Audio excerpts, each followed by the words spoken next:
Pagi yang cerah di kota kecil Magelang, dimulai seperti biasa, dengan sinar matahari pertama yang menembus kabut tipis musim kemarau, yang perlahan menghilang di atas tupas-tupas Candi Borobudur yang megah dan rumah-rumah penduduk yang rendah, berjejer di sepanjang ganggang sempit pusat kota bersejarah.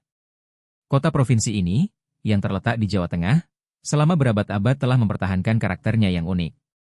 Di sini waktu seolah mengalir lebih lambat daripada di kota-kota besar yang sibuk, dan orang-orang masih saling mengenal nama tetangganya dan dapat berhenti di tengah jalan untuk bertukar kabar atau sekadar berbagi cerita terbaru dari kehidupan mereka.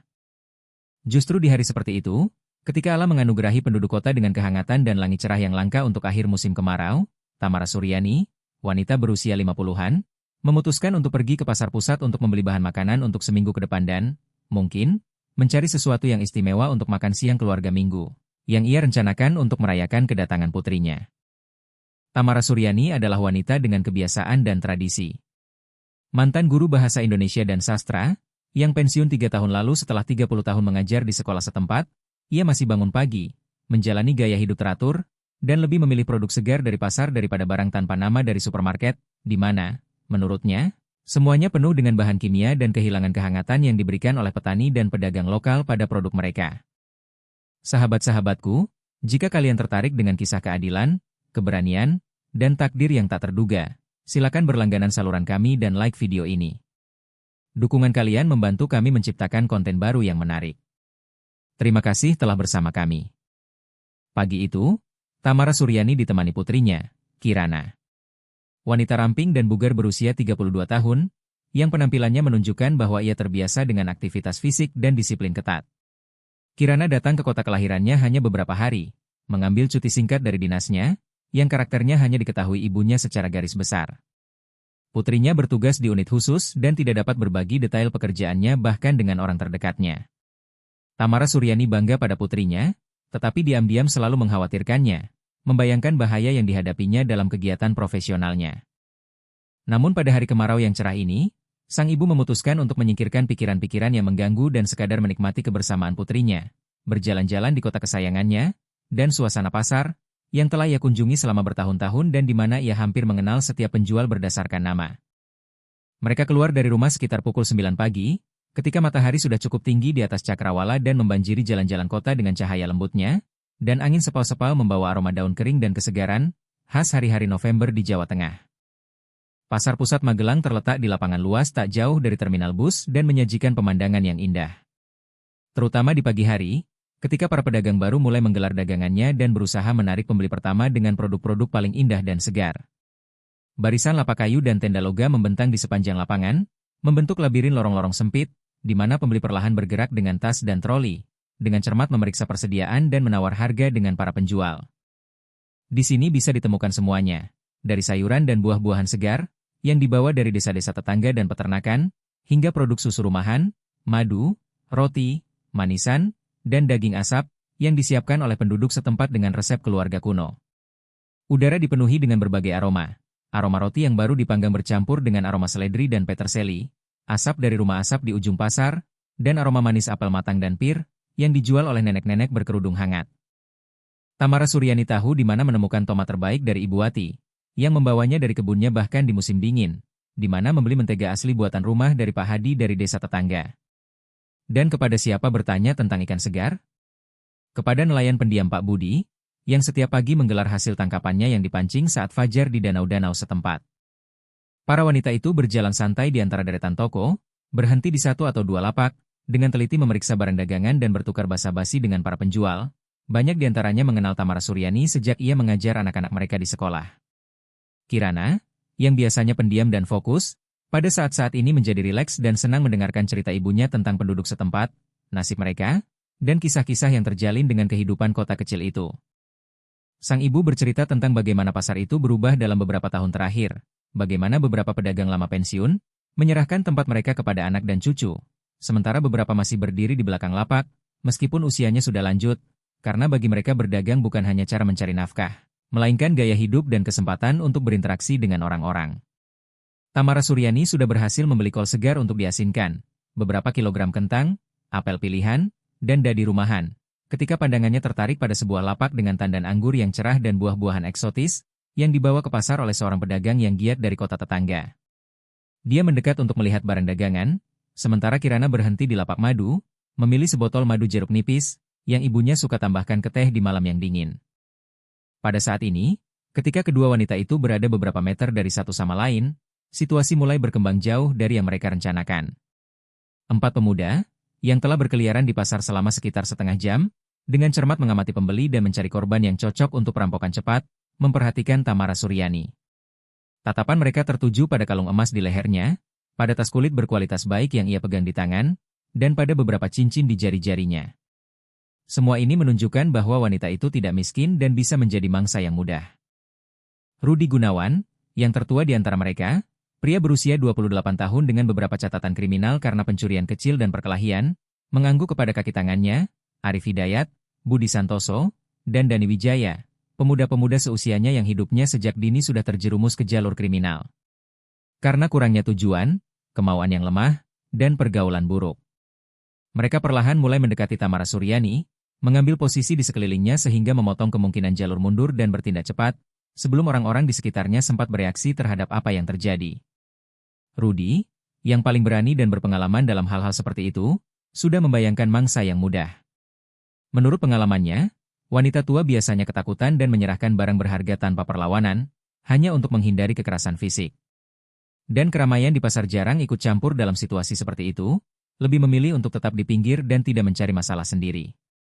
Saat para penjahat memutuskan untuk bertindak, itu terjadi secara tiba-tiba bagi Tamara Suryani, yang pada saat itu sepenuhnya asyik memilih buah-buahan segar, dengan cermat mengamati tandan anggur dan memeriksanya dengan sentuhan untuk memastikan kematangan dan kualitas buah. Dia bahkan tidak menyadari bagaimana empat pria secara bertahap mengepungnya, mengambil posisi strategi sedemikian rupa sehingga sepenuhnya mengendalikan situasi dan tidak memberi korban kesempatan untuk melarikan diri atau meminta bantuan.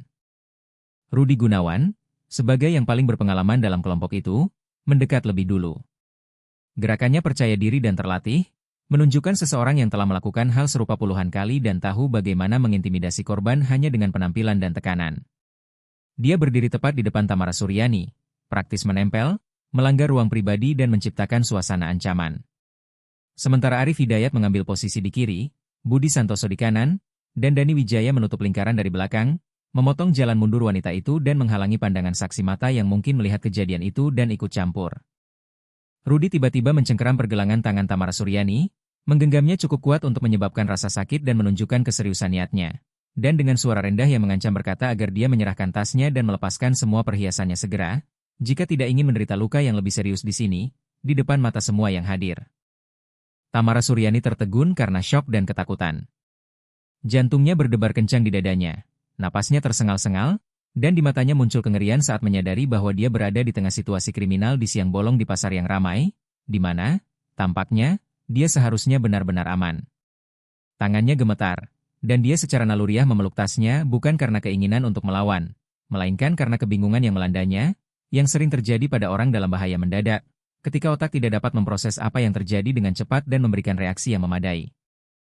Arif Hidayat, yang berdiri di kiri, mengulurkan tangan ke kalung emas di leher wanita itu dan dengan kasar menariknya, mencoba merobek perhiasan itu dengan satu gerakan tajam, tidak peduli bahwa dia menyebabkan rasa sakit dan mungkin melukai kulit dengan kancingnya. Sementara itu, Budi Santoso mencoba merebut tas dari tangan Tamara Suryani, menariknya ke arahnya dengan kekuatan sedemikian rupa sehingga wanita itu nyaris kehilangan keseimbangan dan jatuh ke aspal.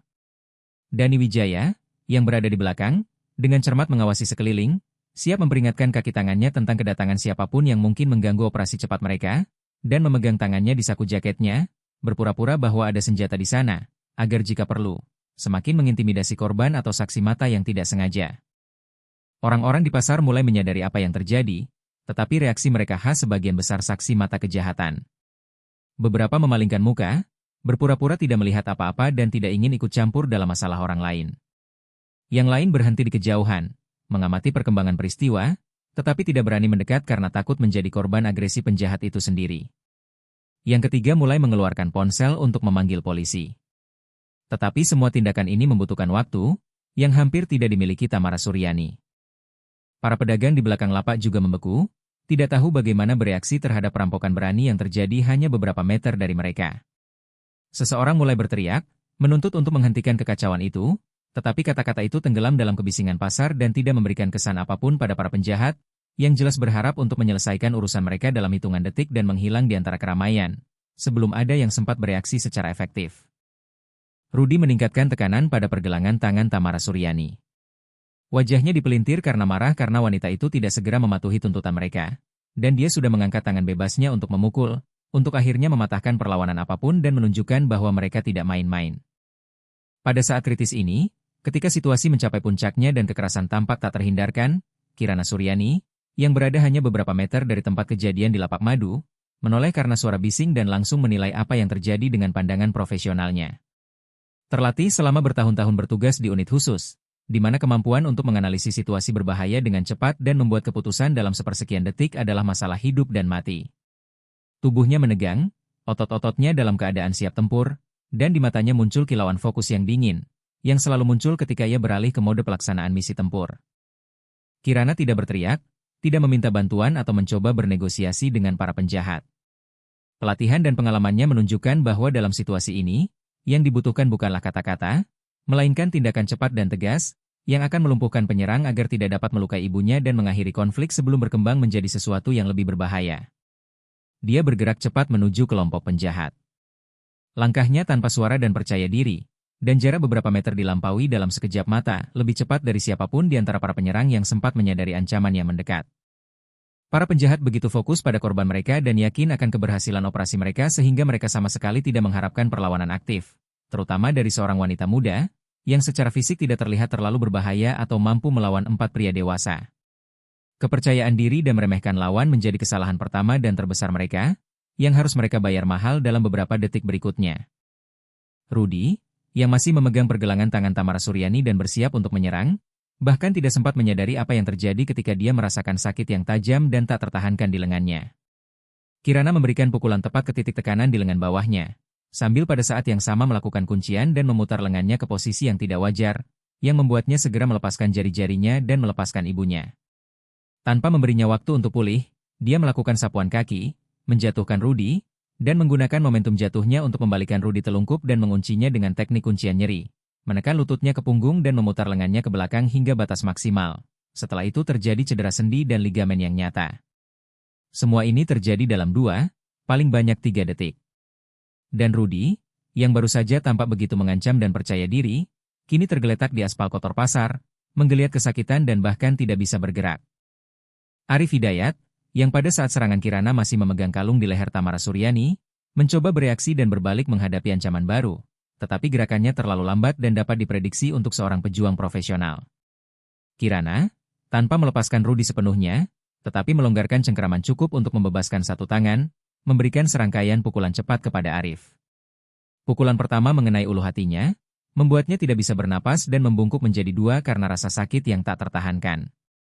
Yang kedua adalah pukulan tepat ke rahang, yang membuatnya kehilangan kesadaran hampir seketika, dan dia jatuh ke tanah di samping Rudy, mengeluarkan erangan pelan dan tidak bergerak lagi.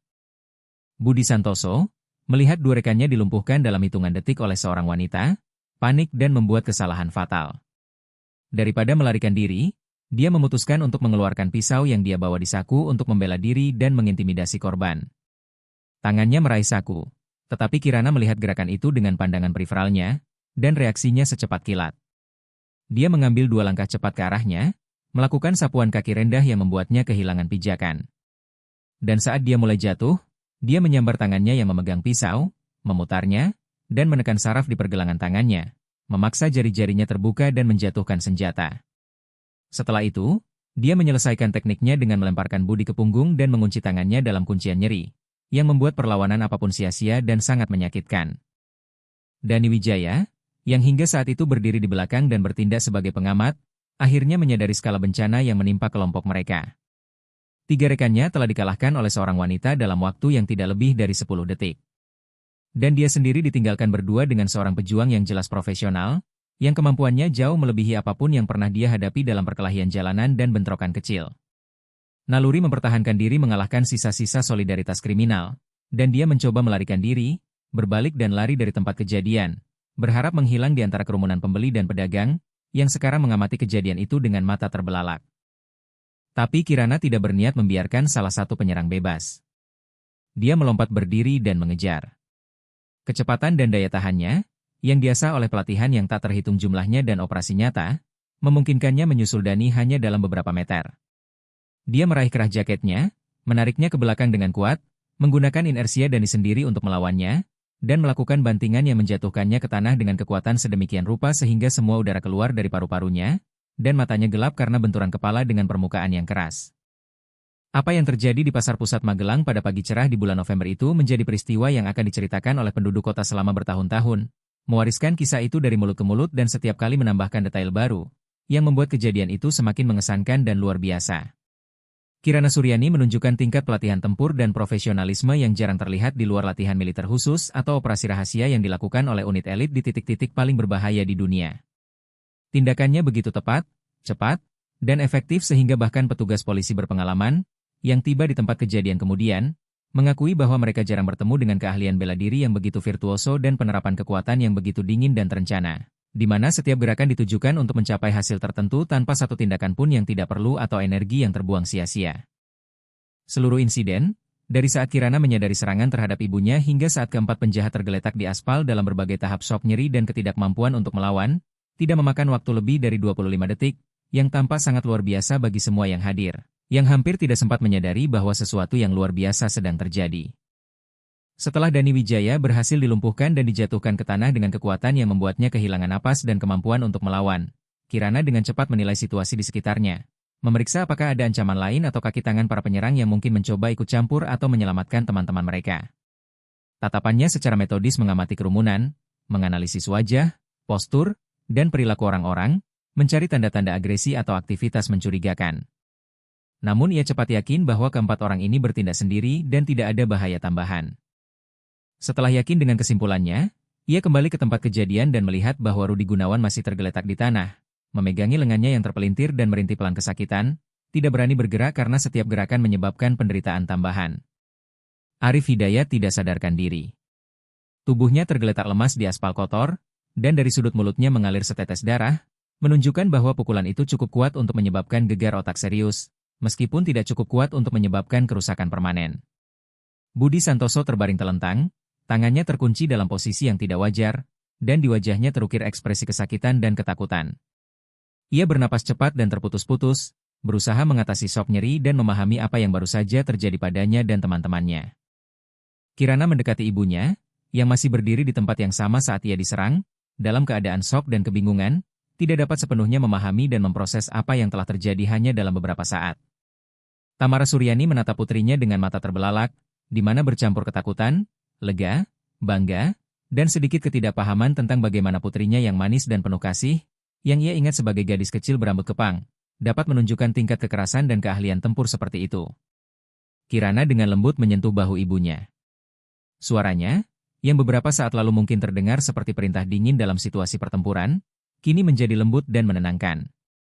Ia bertanya apakah semuanya baik-baik saja, apakah para penjahat melukainya, apakah ia membutuhkan bantuan medis. Tamara Suryani perlahan menggelengkan kepalanya. Bibirnya gemetar, dan ia menekan tangannya ke dada, berusaha menenangkan jantungnya yang berdebar kencang, yang masih belum bisa kembali normal setelah stres yang dialami.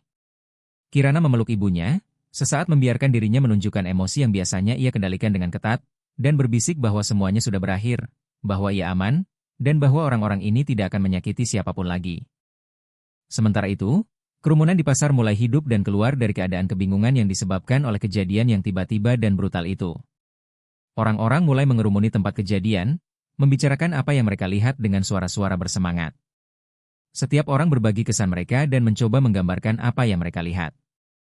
Meskipun banyak yang mengakui bahwa semuanya terjadi begitu cepat sehingga mereka tidak sempat melihat semua detail dan menangkap urutan tindakan wanita muda yang sendirian mengatasi 4 pria dewasa. Beberapa mengeluarkan ponsel dan mulai merekam tempat kejadian dan para penjahat yang tergeletak di tanah. Yang lain sudah aktif berdiskusi di media sosial tentang apa yang baru saja mereka saksikan. Yang ketiga menelepon kenalan dan kerabat untuk menceritakan peristiwa yang menakjubkan itu. Para pedagang keluar dari lapak mereka untuk melihat lebih dekat hasil pertempuran singkat tapi mengesankan itu. Dan para wanita tua menggelengkan kepala dan mengeluh, mendiskusikan betapa parahnya kejahatan, sehingga di siang bolong di pasar yang ramai, para bandit berani menyerang orang-orang tak berdaya. Kirana, setelah memastikan ibunya sadar dan dalam kondisi yang relatif stabil, Kembali ke para penjahat dan mulai secara metodis memeriksa mereka untuk mencari senjata atau benda berbahaya lainnya yang dapat menjadi ancaman sebelum polisi tiba. Dia menemukan pisau lipat dengan bilas sekitar 12 cm yang terjatuh dari tangan Budi Santoso, yang sempat ia coba ambil saat penyerangan. Di saku Dani Wijaya ditemukan knukle logam, dan Rudi Gunawan membawa stun gun serta semprotan merica. Semua barang itu ia kumpulkan dengan rapi dan disisihkan untuk diserahkan kepada petugas penegak hukum yang tiba sebagai barang bukti. Kemudian ia mengeluarkan beberapa kabel ties plastik dari saku jaketnya, yang selalu ia bawa karena kebiasaan yang terbentuk selama bertahun-tahun bertugas, di mana ia tidak pernah tahu sebelumnya akan menghadapi situasi apa dan alat apa yang mungkin diperlukan. Ia dengan cepat dan profesional mengikat tangan masing-masing penjahat di belakang punggung mereka, mengencangkan kabel ties cukup erat untuk mencegah kemungkinan melepaskan diri, tetapi tidak terlalu kuat sehingga mengganggu sirkulasi darah atau menyebabkan cedera tambahan. Rudi Gunawan, yang pada saat ini sebagian sudah sadar dan mampu menilai skala bencana yang menimpa kelompok mereka, mencoba mengatakan sesuatu, mungkin membela diri atau meminta belas kasihan, tetapi Kirana menghentikannya dengan tatapan dingin dan perintah singkat untuk diam dan tidak bergerak. Dalam suaranya tidak ada kemarahan atau kepuasan atas kemenangan. Hanya ketidakpedulian profesional seseorang yang melakukan pekerjaannya. Ia tidak memiliki kebencian pribadi terhadap orang-orang ini, tidak bersukacita atas rasa sakit yang mereka derita, dan tidak mencari balas dendam. Baginya, ini hanyalah tugas menetralkan ancaman, yang ia lakukan seefisien mungkin dan dengan penggunaan kekuatan minimal yang diperlukan, meskipun bagi non-profesional tindakannya mungkin tampak terlalu kejam. Dani Wijaya, yang masih terbaring miring dan berusaha memulihkan napas setelah dilumpuhkan dan dijatuhkan ke tanah, mulai terisak dan menggumamkan permintaan maaf. Suaranya bergetar karena ketakutan dan kesadaran bahwa ia telah berurusan dengan keluarga yang salah dan memilih korban yang salah untuk tujuan kriminalnya.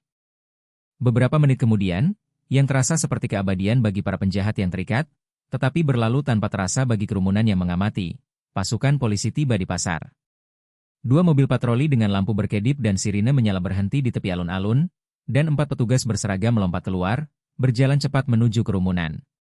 Komandan pasukan, Kapten Polisi Adi Prasetyo, seorang pria berusia sekitar 40-an dengan wajah lelah dan tatapan berpengalaman dari seseorang yang telah melihat banyak situasi berbeda selama dinasnya, segera mulai menilai situasi dan mencoba memahami apa yang sebenarnya terjadi.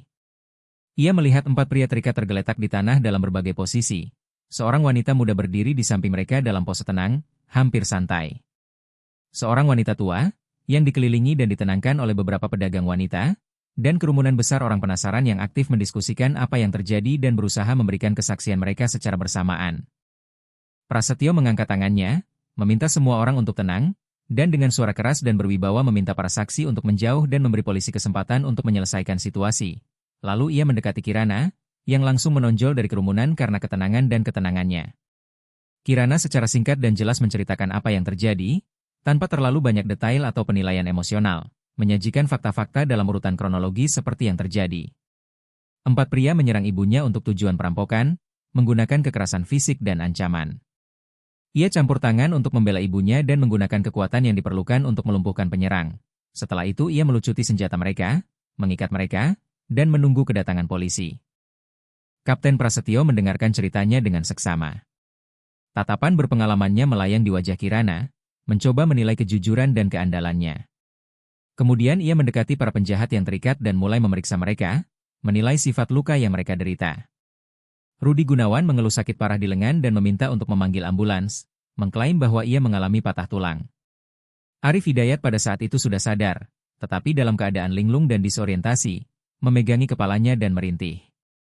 Budi Santoso diam, menyadari bahwa setiap kata yang ia ucapkan dapat digunakan melawannya.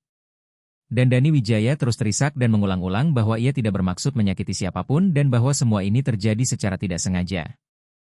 Setelah Kapten Polisi Adi Prasetyo menyelesaikan pemeriksaan awal tempat kejadian dan mewawancarai saksi-saksi utama, termasuk Kirana Suryani sendiri dan ibunya Tamara Suryani, serta beberapa pedagang dan pembeli yang mengamati perkembangan peristiwa dari berbagai titik di pasar, diputuskan untuk menahan keempat penyerang atas dugaan perampokan, percobaan penganiayaan, dan kepemilikan senjata tajam serta alat pertahanan diri ilegal. Para penjahat dimasukkan ke dalam mobil polisi.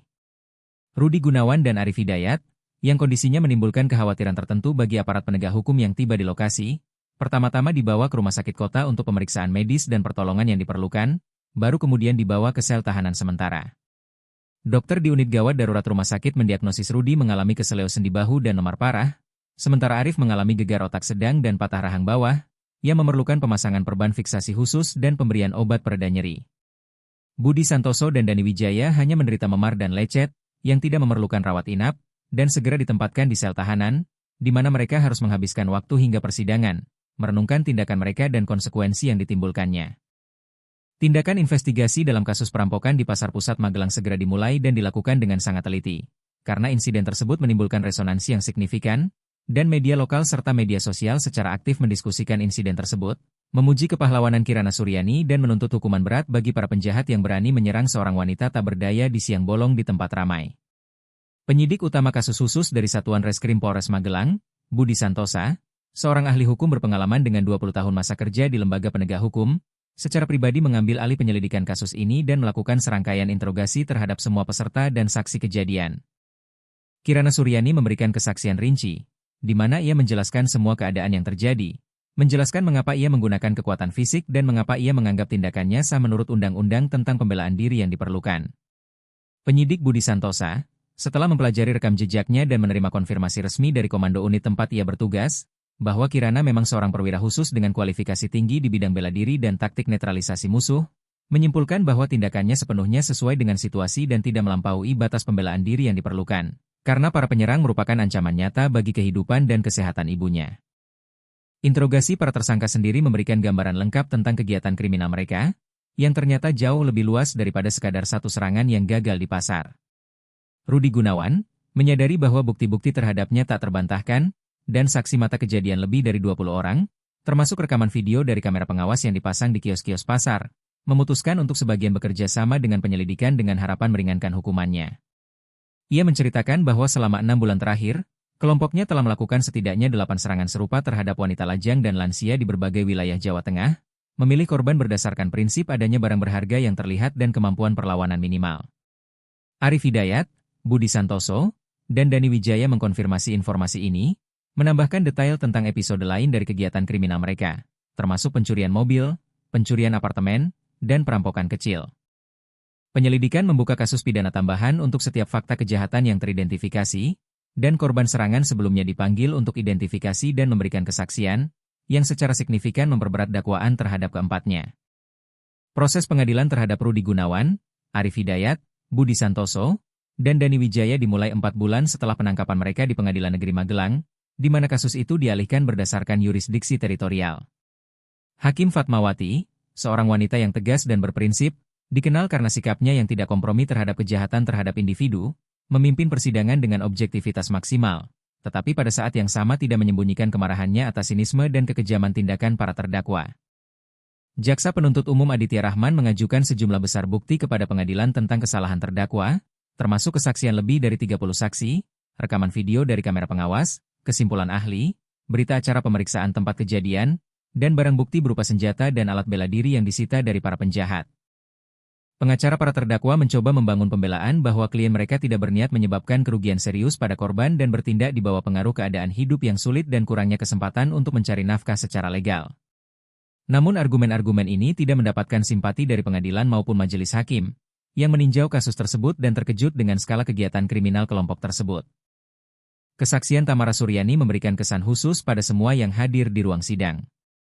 Dia dengan susah payah menahan air mata, mengingat kengerian dan penghinaan yang dia alami saat diserang, ketika 4 pria muda dan kuat secara fisik mengepungnya, mengancam akan melukainya dan dengan kasar menarik tangannya, mencoba merobek perhiasan yang baginya memiliki nilai sentimental daripada materi, karena diberikan kepadanya oleh mendiang suaminya bertahun-tahun yang lalu. Dia menceritakan bahwa setelah kejadian itu, dia takut untuk keluar rumah sendirian untuk waktu yang lama, mengalami masalah tidur dan perasaan cemas yang konstan, bahwa hal serupa dapat terulang kapan saja. Dan hanya dukungan putrinya dan bantuan profesional dari psikolog yang membantunya secara bertahap mengatasi gangguan stres pasca trauma. Kirana Suryani juga bersaksi di pengadilan sebagai saksi dan korban, karena tindakan para penjahat menciptakan ancaman tidak hanya bagi ibunya, tetapi juga secara tidak langsung bagi dirinya sendiri. Karena dia terpaksa menggunakan kekerasan untuk membela orang yang dicintainya. Kesaksiannya jelas, tenang, dan lengkap. Dia menggambarkan peristiwa tanpa emosi yang berlebihan, tetapi dengan tingkat detail yang tidak meninggalkan keraguan tentang kebenaran kata-katanya dan profesionalisme tindakannya. Setelah persidangan 2 minggu, di mana semua saksi didengar, semua bukti diperiksa, dan pidato penutup dari pihak penuntut dan pembela didengar, pengadilan pensiun ke ruang musyawarah untuk menjatuhkan putusan. Para juri dengan suara bulat menyatakan keempat terdakwa bersalah atas kejahatan yang diatur dalam beberapa pasal Kitab Undang-Undang Hukum Pidana Indonesia, termasuk perampokan yang dilakukan oleh sekelompok orang yang bersekutu dengan menggunakan benda yang digunakan sebagai senjata, kepemilikan senjata tajam ilegal dan alat khusus, serta serangkaian kejahatan properti lainnya. Hakim Fatmawati, saat membacakan putusan di ruang sidang yang penuh sesak, di mana hadir jurnalis media lokal, kerabat korban, dan warga yang peduli, mencatat bahaya sosial khusus dari kejahatan yang dilakukan dan perlunya mengisolasi terdakwa dari masyarakat untuk jangka waktu yang lama guna mencegah mereka melakukan kejahatan baru. Rudi Gunawan, sebagai organizer kelompok kriminal dan orang yang sebelumnya dihukum karena kejahatan serupa, dijatuhi hukuman 7 tahun penjara di Lembaga Pemasyarakatan Kelas 1. Arif Hidayat dan Budi Santoso masing-masing menerima 5 tahun penjara, dengan menjalani hukuman di Lembaga Pemasyarakatan Umum. Dan Dani Wijaya, yang merupakan yang termuda dalam kelompok itu dan belum pernah dihukum pidana sebelumnya, menerima 5 tahun percobaan dengan masa percobaan dan kewajiban untuk melapor secara teratur kepada aparat penegak hukum dan tidak meninggalkan wilayah provinsi tanpa izin. Namun, hukuman yang dijatuhkan pengadilan tidak menjadi momen penyesalan dan perenungan bagi para penjahat. Sebaliknya, hal itu hanya memperkuat kebencian dan keinginan mereka untuk membalas dendam kepada mereka yang, menurut mereka, bertanggung jawab atas posisi mereka saat ini. Perasaan penghinaan dan kebencian yang sangat kuat dirasakan oleh Rudi Gunawan, yang tidak bisa menerima bahwa dia, seorang pria dengan otoritas dan pengalaman kriminal, dipermalukan oleh seorang wanita, meskipun seorang militer, di depan puluhan saksi. Dan rekaman video kekalahan memalukan mereka tersebar di internet dan menjadi bahan ejekan dan penghinaan. Di Lembaga Pemasyarakatan Kota Magelang, di mana mereka ditempatkan setelah dijatuhi hukuman hingga dipindahkan ke tempat penahanan permanen, keempat terpidana menghabiskan beberapa minggu, di mana Rudi secara bertahap menyusun rencana balas dendam, yang baginya tampak sebagai satu-satunya cara untuk mengembalikan martabatnya yang terinjak-injak dan menunjukkan bahwa dia tidak dapat diperlakukan seperti itu tanpa hukuman. Lembaga Pemasyarakatan Nusa Kambangan, yang terletak 30 km dari kota Cilacap, merupakan lembaga pemasyarakatan kelas kakap yang khas. Area yang luas, dikelilingi oleh pagar beton tinggi dengan kawat berduri dan menara pengawas, barak-barak abu-abu untuk narapidana, bengkel-bengkel produksi tempat narapidana menjalani kerja paksa wajib, dan gedung-gedung administrasi tempat ditempatkannya administrasi penjara dan dinas keamanan. Kesinilah Rudi Gunawan, Arif Hidayat, dan Budi Santoso dipindahkan setelah putusan pengadilan berkekuatan hukum tetap dan selesainya semua prosedur banding, yang tidak membawa kelegaan bagi nasib mereka dan hanya menunda dimulainya hukuman yang tak terhindarkan. Dani Wijaya, yang menerima hukuman percobaan, secara formal menghindari hukuman penjara, tetapi wajib melapor secara teratur ke kantor polisi dan secara ketat mematuhi semua ketentuan yang ditetapkan oleh pengadilan. Setiap pelanggaran dapat menyebabkan pembatalan hukuman percobaan dan hukuman penjara yang sebenarnya. Minggu-minggu pertama di penjara sangat berat bagi narapidana baru. Mereka harus melewati proses adaptasi terhadap kondisi penahanan yang keras, membangun hubungan dengan narapidana lain. Banyak di antaranya sudah bertahun-tahun mendekam di penjara dan memiliki hierarki serta aturan tidak tertulisnya sendiri, yang pelanggarannya dapat menyebabkan konflik serius dan bahkan kekerasan fisik. Rudi Gunawan, yang memiliki pengalaman sebelumnya di penjara, dengan cepat beradaptasi dengan lingkungan dan mulai membangun kontak dengan narapidana berpengaruh, yang mengendalikan berbagai aspek kehidupan penjara dan memiliki koneksi baik di dalam maupun di luar penjara. Dia memahami bahwa untuk melaksanakan rencana balas dendamnya, dia akan membutuhkan sumber daya yang signifikan, termasuk uang, koneksi, dan bantuan dari orang-orang yang dapat mengatur pelarian dan memberikan dukungan yang diperlukan setelah bebas. Di sel tempat ia ditahan bersama 5 narapidana lainnya, salah satu rekan selnya adalah BPK Wibowo. Pria berusia 50-an dengan catatan kriminal yang mengesankan, termasuk hukuman karena mengorganisir kelompok kriminal, pembunuhan berencana, dan perdagangan senjata. BPK Wibowo sedang menjalani tahun ke-10 dari hukuman 15 tahunnya dan selama waktu itu berhasil membangun jaringan kontak yang luas, baik di antara narapidana di berbagai penjara di seluruh Indonesia maupun di antara para tokoh kriminal di luar, termasuk kelompok-kelompok yang terlibat dalam tentara bayaran, penyelundupan, dan jenis kegiatan kriminal terorganisir lainnya. Rudi menyadari bahwa orang seperti itu dapat menjadi kunci untuk mewujudkan rencananya, mulai dengan hati-hati membangun hubungan dengannya, berbagi fasilitas penjara yang minim, memberikan layanan kecil, dan secara bertahap memenangkan kepercayaan dan simpati dari penjahat berpengalaman itu. Setelah beberapa bulan tinggal bersama di sel, ketika hubungan yang cukup erat telah terjalin di antara mereka, dan BPK Wibowo yakin bahwa Rudi bukan informan administrasi dan benar-benar serius untuk membalas dendam kepada mereka yang telah mempermalukannya dan memenjarakannya, Rudi memutuskan untuk mengungkapkan niatnya kepadanya. Suatu malam, ketika rekan-rekan sel lainnya sudah tidur, dan mereka berdua duduk di ranjang bawah, bercakap-cakap pelan agar tidak mengganggu keheningan penjara dan tidak menarik perhatian penjaga yang bertugas, Rudi menceritakan kepada BPK Wibowo seluruh kisah penangkapannya, penghinaan di pasar, pengadilan, dan bagaimana seorang wanita militer mempermalukan dia dan teman-temannya di depan puluhan saksi. Dia berbicara dengan kebencian dan keinginan balas dendam yang sulit disembunyikan. Suaranya bergetar karena emosi, dan matanya menyala dengan api fanatik seseorang yang siap melakukan apa saja untuk mengembalikan martabatnya yang terinjak-injak dan menunjukkan bahwa dia tidak dapat diperlakukan seperti itu tanpa hukuman. BPK Wibowo mendengarkan dalam diam, hanya sesekali mengangguk dan mengajukan pertanyaan klarifikasi. Pandangannya yang berpengalaman menilai keseriusan niat lawan bicaranya dan memperhitungkan kemungkinan perkembangan peristiwa.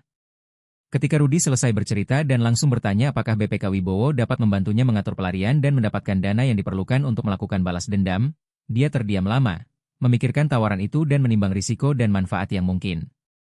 Akhirnya BPK Wibowo berkata bahwa secara teori, mengatur pelarian itu mungkin, tetapi itu akan membutuhkan sejumlah besar uang untuk menyuap beberapa petugas penjara, yang harus memastikan kemungkinan keluar dari wilayah yang dijaga dan memberikan waktu yang cukup sebelum pelarian itu terdeteksi dan pencarian dimulai. Dia menyebutkan jumlah 300 juta rupiah, yang bagi Rudi terasa astronomis, mengingat dia sendiri tidak memiliki tabungan, dan kerabatnya adalah orang-orang yang tidak kaya dan tidak mungkin dapat mengumpulkan uang sebanyak itu bahkan dengan keinginan besar. Namun, BPK Wibowo menawarkan alternatif. Dia bisa mengatur pengumpulan dana melalui orang-orangnya di luar, menggunakan koneksi dengan kelompok kriminal dan formasi tentara bayaran, yang terkadang membutuhkan orang-orang yang bersedia melakukan pekerjaan kotor dan tidak banyak bertanya. Sebagai imbalannya, Rudi dan teman-temannya setelah melarikan diri harus melakukan beberapa tugas untuk orang-orang ini, yang secara efektif berarti terjebak dalam utang kepada struktur kriminal. Tetapi bagi Rudi, yang dibutakan oleh nafsu balas dendam, ini tidak penting sama sekali. Dia siap membayar harga berapapun untuk kesempatan membalas dendam kepada mereka yang telah mempermalukannya. Selama 3 bulan berikutnya, BPK Wibowo, melalui sistem komunikasi rahasia yang ada di penjara, termasuk petugas yang disuap, penyampaian catatan melalui pengunjung, dan penggunaan telepon genggam terlarang yang secara berkala diselundupkan ke dalam lembaga, menjalin kontak dengan orang-orangnya di luar dan mulai mengatur dukungan finansial dan logistik yang diperlukan untuk pelarian yang direncanakan. Koneksinya di luar, seorang pria bernama Bapak Tejo, mantan anggota salah satu perusahaan militer swasta yang setelah kembali dari konflik di Timur Tengah terlibat dalam bisnis ilegal pengorganisasian kejahatan yang disewa dan pasokan senjata kepada kelompok kriminal, setuju untuk mendanai operasi tersebut dengan imbalan jasa para pelarian di masa depan. Uang dikumpulkan dari berbagai sumber, termasuk dana dari Pak Tejo sendiri, sumbangan dari beberapa tokoh kriminal yang mengenal Pak Wibowo sebelum penahanannya, dan sejumlah kecil yang berhasil dikumpulkan oleh kerabat Rudi, yang menggadaikan apartemen keluarga dan mengambil pinjaman dengan harapan bahwa putranya, setelah dibebaskan, akan dapat memperbaiki situasi dan melunasi utangnya. Seiring dengan persiapan finansial, upaya juga dilakukan untuk mencari dan merekrut petugas penjara yang bersedia melanggar tugas dinas demi uang dan membantu mengatur pelarian. Tugas ini ternyata tidak sesulit yang diperkirakan. Tingkat gaji petugas sistem pemasyarakatan kurang memuaskan. Kondisi kerja berat, dan godaan untuk mendapatkan jumlah yang setara dengan gaji tahunan dalam satu operasi terlalu besar bagi orang-orang dengan moral yang lemah dan kurangnya prinsip. Letnan Satu Raka Pratama, seorang perwira keamanan penjara berusia 40-an, yang telah bekerja di sistem tersebut selama 15 tahun dan telah lama kecewa dengan profesinya, melihat bagaimana petugas yang jujur tidak mendapatkan penghargaan dan promosi, sementara mereka yang tahu bagaimana beradaptasi dan menutup mata terhadap pelanggaran, membuat karir dan hidup berkecukupan, menjadi kandidat pertama untuk direkrut. Dia dihubungi melalui kenalan oleh salah satu perwakilan Pak Tejo, yang menawarkan 150 juta rupiah untuk mengatur kemungkinan teknis pelarian dan memastikan waktu luang 2 jam sebelum pencarian dimulai.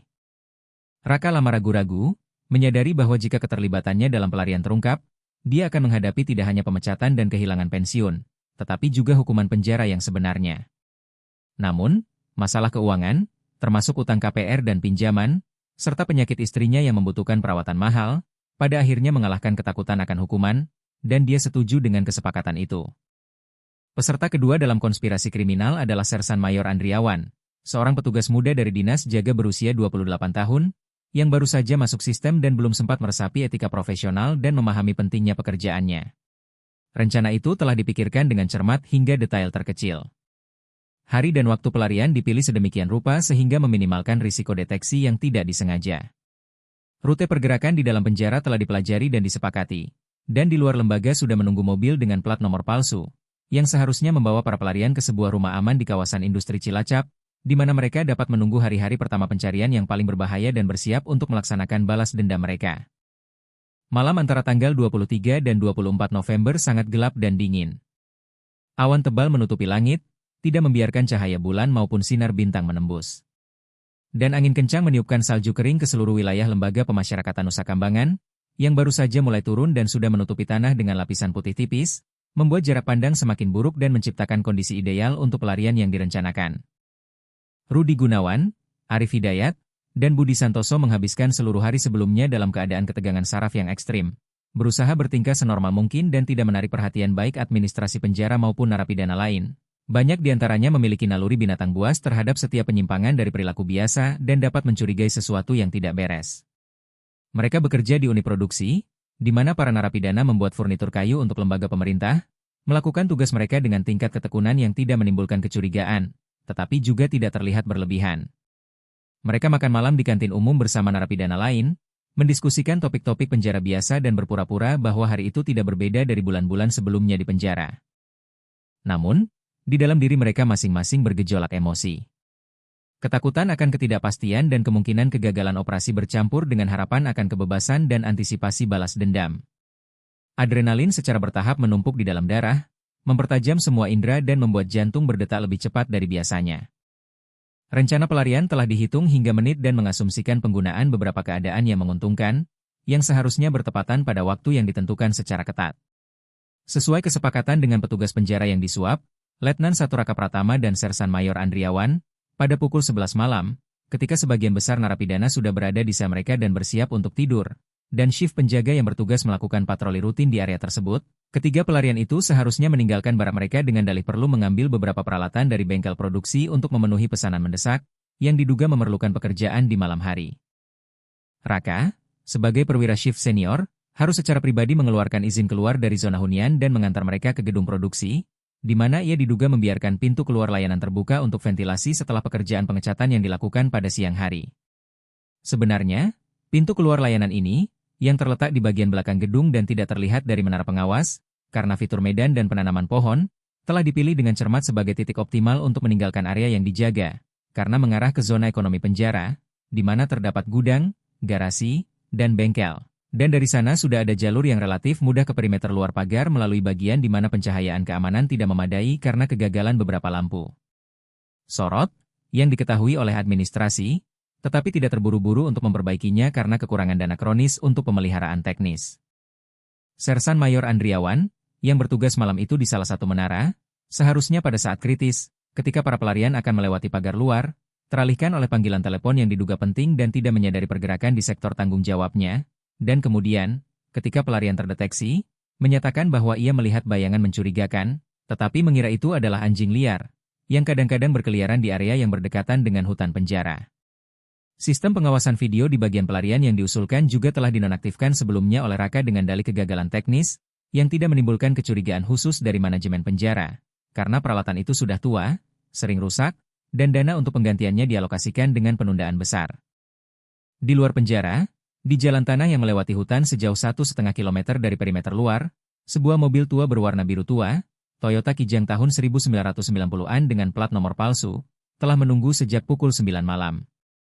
Pengemudinya, Stanislav Wibowo, seorang kriminal kecil dari Cilacap, yang dengan bayaran 5 juta rupiah setuju untuk bertindak sebagai pengemudi dan mengantar para pelarian ke rumah aman yang sudah disiapkan, tanpa bertanya banyak dan tanpa tertarik pada detail kegiatan kriminal mereka. Ketika jarum jam di gedung administrasi penjara menunjukkan pukul 23.55, Raka muncul di barak nomor 5, tempat Rudi, Arif, dan Budi ditahan, dan memanggil mereka dengan suara pelan, mengumumkan kepada narapidana lain bahwa ketiga terpidana perlu segera melakukan pekerjaan di area produksi atas perintah atasan. Tak satu pun dari rekan satu sel yang menunjukkan keterkejutan atau kecurigaan. Pekerjaan malam, meskipun jarang, tetap terjadi ketika ada pesanan mendesak yang harus diselesaikan atau ada masalah teknis yang mengancam akan menggagalkan rencana produksi. Ketiga narapidana berusaha tidak menunjukkan kegelisahan, mengenakan pakaian kerja, keluar dari barak, dan mengikuti Raka melalui area penjara menuju zona produksi. Perjalanan memakan waktu sekitar 10 menit, selama waktu itu mereka melewati beberapa pos penjagaan, tetapi dimanapun mereka diizinkan lewat tanpa penundaan, melihat bahwa mereka didampingi oleh seorang perwira senior, yang wibawa dan jabatannya tidak menimbulkan keraguan. Angin bertiup lebih kencang, salju mulai turun lebih lebat, yang menguntungkan para pelarian, karena mengurangi jarak pandang dan membuat penjaga di menara lebih memikirkan bagaimana menghangatkan diri di pos jaga yang tidak berpemanas daripada mengamati sektor yang ditugaskan kepada mereka dengan cermat. Ketika kelompok itu mencapai gedung produksi, Raka membuka pintu dengan kuncinya, membiarkan ketiga orang itu masuk, dan dengan singkat berkata bahwa dalam 5 menit mereka harus keluar melalui pintu keluar layanan di bagian belakang gedung, berjalan di sepanjang gudang hingga pos transformator tua, di mana di pagar ada bagian dengan kawat berduri yang longgar, yang mudah dibengkokkan dan dilewati, dan kemudian bergerak lurus ke utara melalui hutan hingga jalan tanah, di mana mobil akan menunggu. Mereka terjebak sendirian di ruangan setengah gelap di bengkel produksi, yang hanya diterangi oleh lampu darurat redup. Ketiga narapidana saling pandang. Di mata mereka terbaca ketakutan dan tekad secara bersamaan.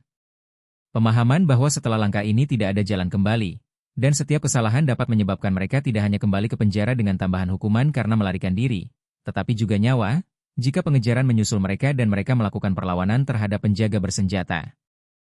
Rudy, sebagai pemimpin kelompok yang tidak resmi, mengambil peran sebagai koordinator dan dengan suara pelan tapi berwibawa mengingatkan rekan-rekannya tentang urutan tindakan yang harus mereka lakukan dalam beberapa menit mendatang.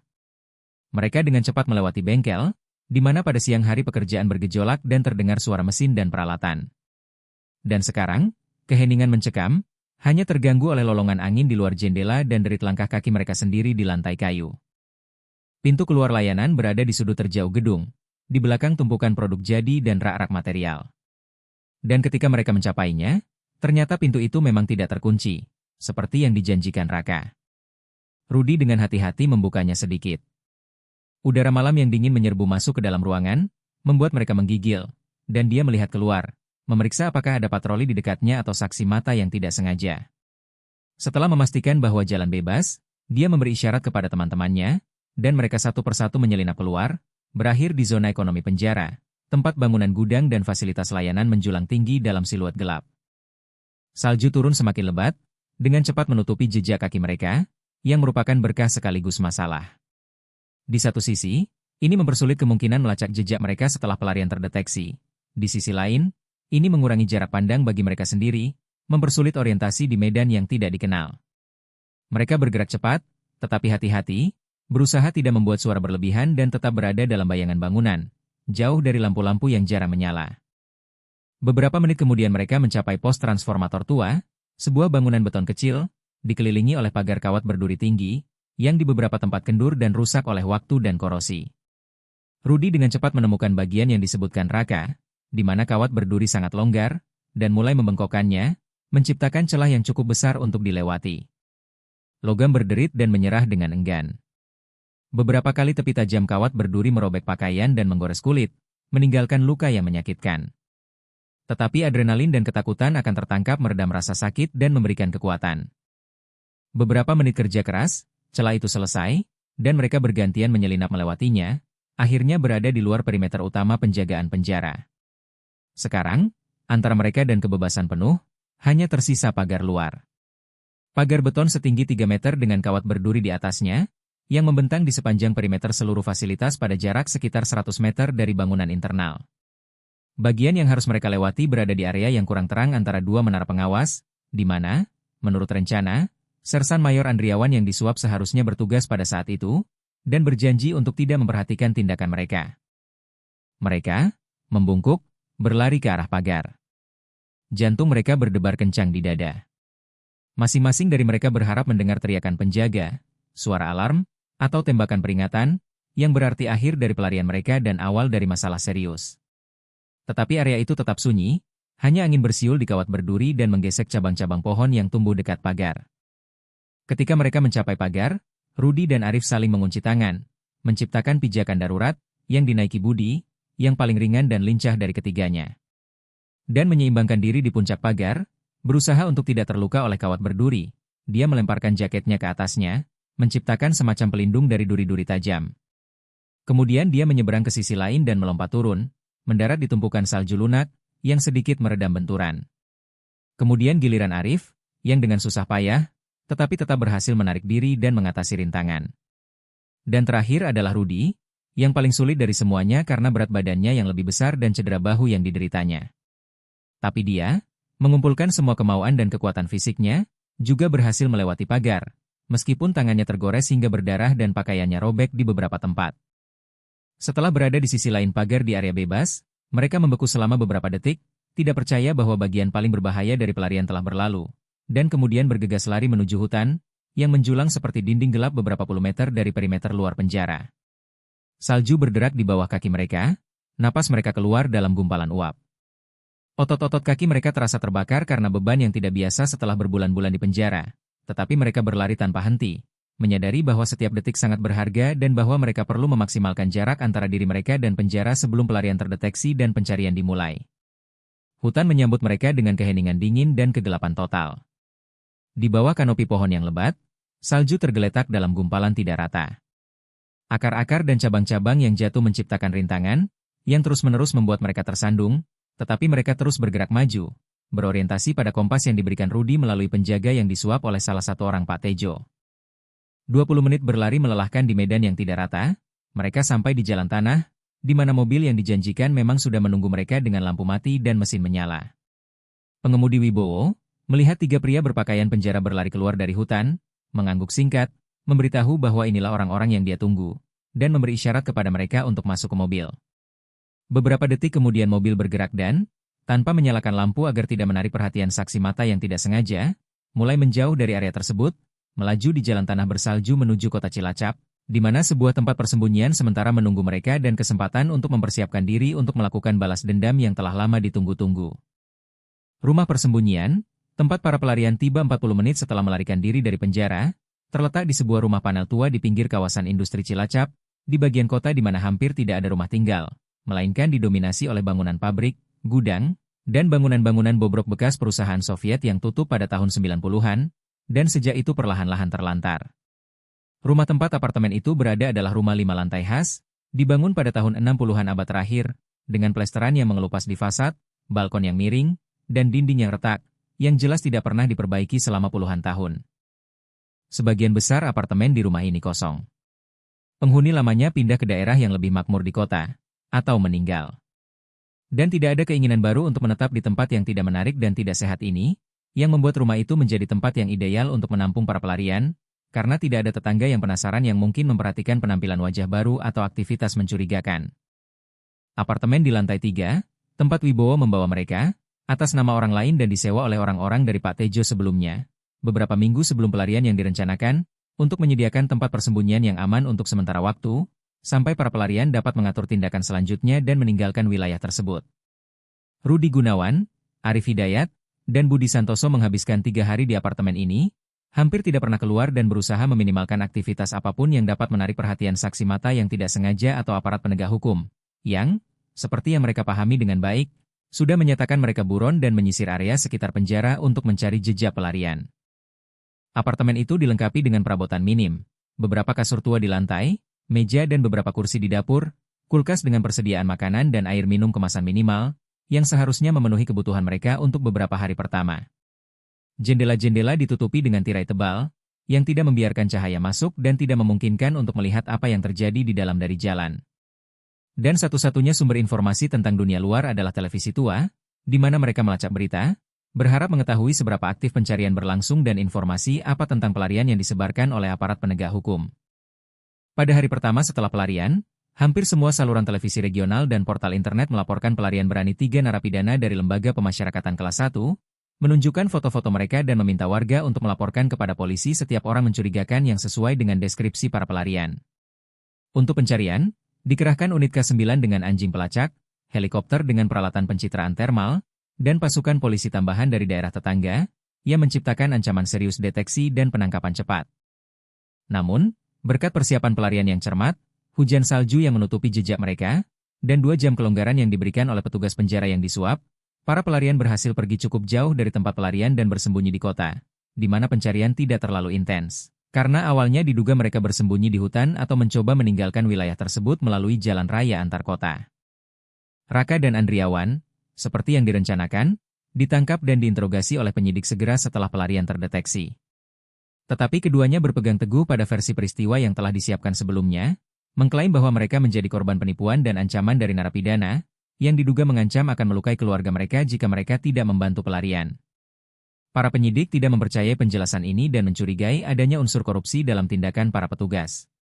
Namun, membuktikan fakta penerimaan suap tanpa pengakuan dari terdakwa sendiri atau saksi penyerahan uang sangat sulit, terutama mengingat bahwa penyelenggara pelarian telah memastikan bahwa semua transaksi keuangan dilakukan secara sembunyi-sembunyi dan tidak meninggalkan jejak dokumentasi.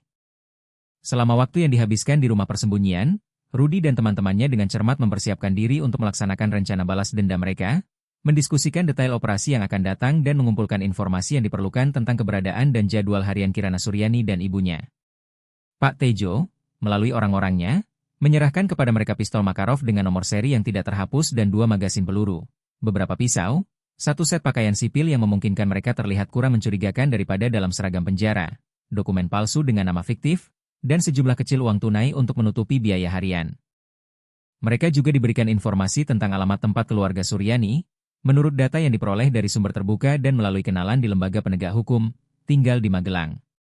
Informasi ini diperoleh melalui permintaan ke berbagai basis data, termasuk catatan pendaftaran dan direktori. Namun, informasi tersebut ternyata sudah usang dan tidak memperhitungkan perubahan terbaru dalam kehidupan keluarga, yang tidak dapat diketahui oleh para pelarian, karena mereka berada di penjara dan tidak memiliki akses ke informasi terkini. Mereka tidak tahu bahwa sekitar sebulan sebelum pelarian mereka, Kirana Suryani menerima penugasan baru dan dikirim sebagai bagian dari kontingen militer ke Malaysia untuk berpartisipasi dalam latihan internasional bersama dan program pertukaran pengalaman antara lembaga penegak hukum dari berbagai negara. Dan ibunya, Tamara Suryani, tidak ingin sendirian di rumah yang mengingatkannya pada kengerian yang dialami di pasar, memutuskan untuk pindah bersama putrinya dan menemaninya dalam penugasan ini. Rumah yang dulunya milik keluarga Suryani dan tempat mereka tinggal selama bertahun-tahun, telah diposting untuk dijual melalui agen properti lokal. Dan transaksi penjualan selesai cukup cepat, karena properti di pusat Magelang memiliki permintaan yang stabil di antara pembeli yang menghargai kedekatan dengan fasilitas infrastruktur utama dan pusat transportasi. Pembeli rumah itu adalah Mayor Jenderal Wira Adipura, seorang perwira berusia 53 tahun dengan pengalaman tempur yang kaya, yang memimpin brigade khusus di salah satu pusat regional dan mencari tempat tinggal di Magelang. Karena ia berencana memindahkan ibunya yang sudah tua dari kota lain dan ingin tinggal di dekatnya untuk dapat mengunjunginya secara teratur dan membantunya dalam kegiatan sehari-hari. Wira adalah orang yang disiplin dan metodis, terbiasa dengan jadwal harian yang ketat dan melakukan semua pekerjaan dengan ketepatan militer. Ia menyelesaikan kepindahan ke rumah baru dalam beberapa hari, membawa barang-barang miliknya yang tidak banyak, memasang sistem keamanan modern dengan alarm dan kamera video, yang baginya merupakan tindakan pencegahan alami, mengingat jabatannya dan potensi ancaman yang dapat datang dari berbagai elemen kriminal atau pihak yang tidak ramah. Di rumah, ia menyiapkan kantor kecil tempat ia menyimpan dokumen dinas dan senjata pribadi di brankas khusus, sebuah kamar tidur di lantai 2, dan ruang tamu tempat ia di malam hari suka membaca memoir militer dan penelitian sejarah yang didedikasikan untuk taktik dan strategi perang. Rudy, Arif, dan Budi sama sekali tidak menyadari perubahan ini dan mengandalkan informasi usang yang diberikan oleh pembantu Pak Tejo, menyusun rencana penyerangan ke rumah, yang, seperti yang mereka yakini secara keliru, masih milik keluarga Suryani. Rencana mereka cukup primitif dan lebih didasarkan pada emosi dan nafsu balas dendam daripada perhitungan yang tenang dan pemahaman tentang risiko yang mungkin. Mereka berniat masuk rumah larut malam, ketika penghuninya akan tidur dan paling tidak siap untuk melawan mengejutkan Kirana Suryani dan ibunya, mengikat mereka, dan melakukan kekerasan fisik dan psikologis, yang, dalam imajinasi mereka yang sakit, seharusnya mengkompensasi penghinaan yang mereka alami di pasar dan dalam proses pengadilan berikutnya. Mereka juga berencana merekam proses balas dendam itu dalam video dan menyebarkannya di internet, untuk menunjukkan kepada semua orang bahwa mereka tidak dapat diperlakukan seperti itu tanpa hukuman, dan bahwa siapapun yang berani melawan mereka akan menerima hukuman berat. Dalam kemarahan buta dan nafsu balas dendam, mereka tidak mempertimbangkan banyak faktor yang dapat menghalangi pelaksanaan rencana mereka, termasuk kemungkinan bahwa informasi alamat mungkin tidak mutakhir, bahwa di rumah mungkin ada orang lain sama sekali, bahwa sistem keamanan modern dapat berbunyi dan menarik perhatian aparat penegak hukum sebelum mereka sempat menyelesaikan apa yang mereka rencanakan, dan bahwa seorang militer profesional, jika ada di rumah, dapat menimbulkan bahaya yang jauh lebih besar bagi mereka daripada yang bisa mereka duga. Pada malam keempat setelah pelarian, ketika hiruk-pikuk awal pencarian sedikit mereda, dan patroli polisi menjadi kurang intensif, karena diasumsikan bahwa para pelarian sudah meninggalkan wilayah itu dan bersembunyi di suatu tempat jauh dari tempat kegiatan kriminal mereka, Rudy memutuskan bahwa sudah waktunya untuk bertindak. Mereka menunggu hingga larut malam, sekitar pukul 3, ketika sebagian besar penduduk kota Magelang tidur nyenyak, dan jalan-jalan praktis kosong, kecuali patroli malam yang jarang dan mobil yang sesekali lewat. Wibowo, yang masih bertindak sebagai pengemudi dan pembantu mereka, mengantar mereka dengan mobil curian ke pinggir Magelang, tempat mereka turun dan berjalan kaki menuju rumah di alamat yang tertera dalam informasi mereka sebagai tempat tinggal keluarga Suryani. Rumah itu menyambut mereka dengan kegelapan dan keheningan. Semua jendela gelap, menunjukkan bahwa penghuninya sedang tidur. Di jalan masuk tidak ada mobil yang diparkir, dan gerbang di halaman ternyata tidak terkunci, yang bagi mereka merupakan pertanda baik dan konfirmasi bahwa tidak ada yang mengharapkan masalah di sini.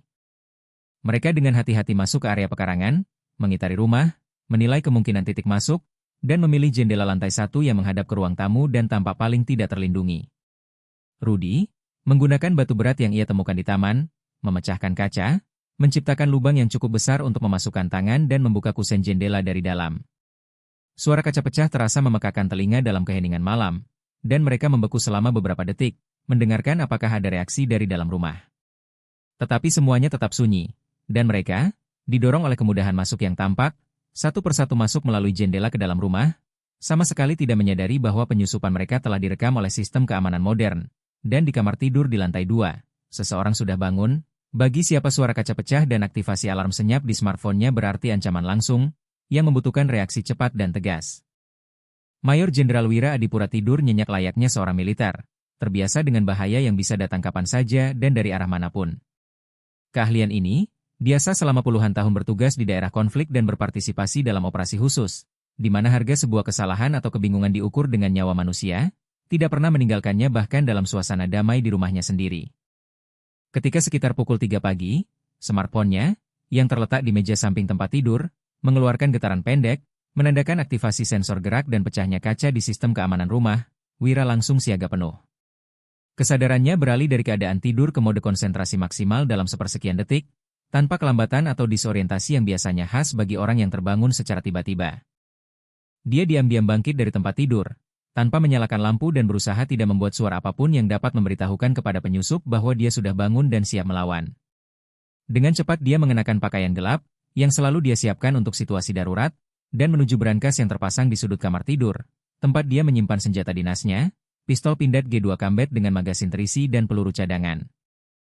Setelah membuka brankas dengan kunci kombinasi, yang gerakannya telah dia latih hingga otomatis dan dapat dilakukan bahkan dalam kegelapan total, dia mengeluarkan senjata, memeriksa keberadaan peluru di dalam kamar peluru, memastikan pengaman dilepaskan, dan bersiap menghadapi kemungkinan bentrokan dengan jumlah musuh yang tidak diketahui, yang niat dan persenjataannya belum dia ketahui.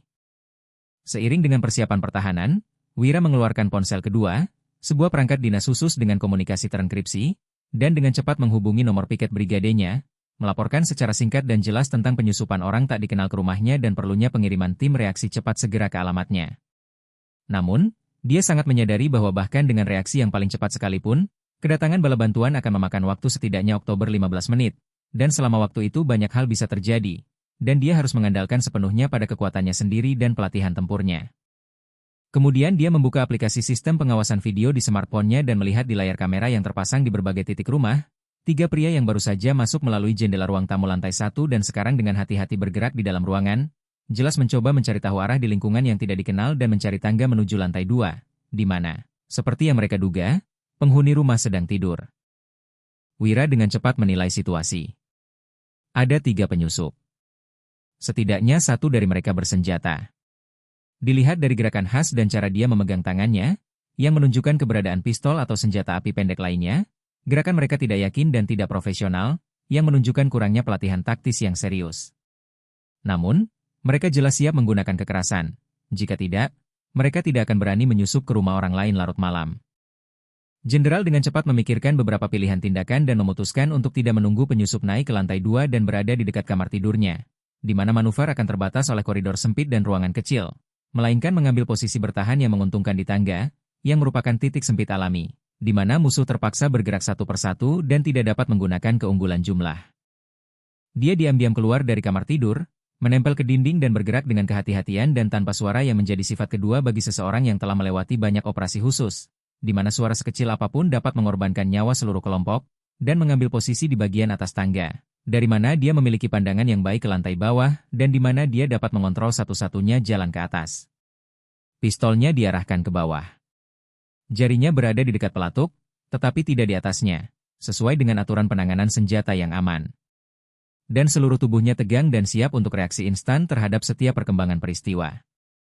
Dia mendengar suara-suara teredam dari para penyusup di bawah, yang berbicara pelan satu sama lain, jelas mencoba mencari jalan ke lantai 2, dan mendiskusikan tindakan selanjutnya.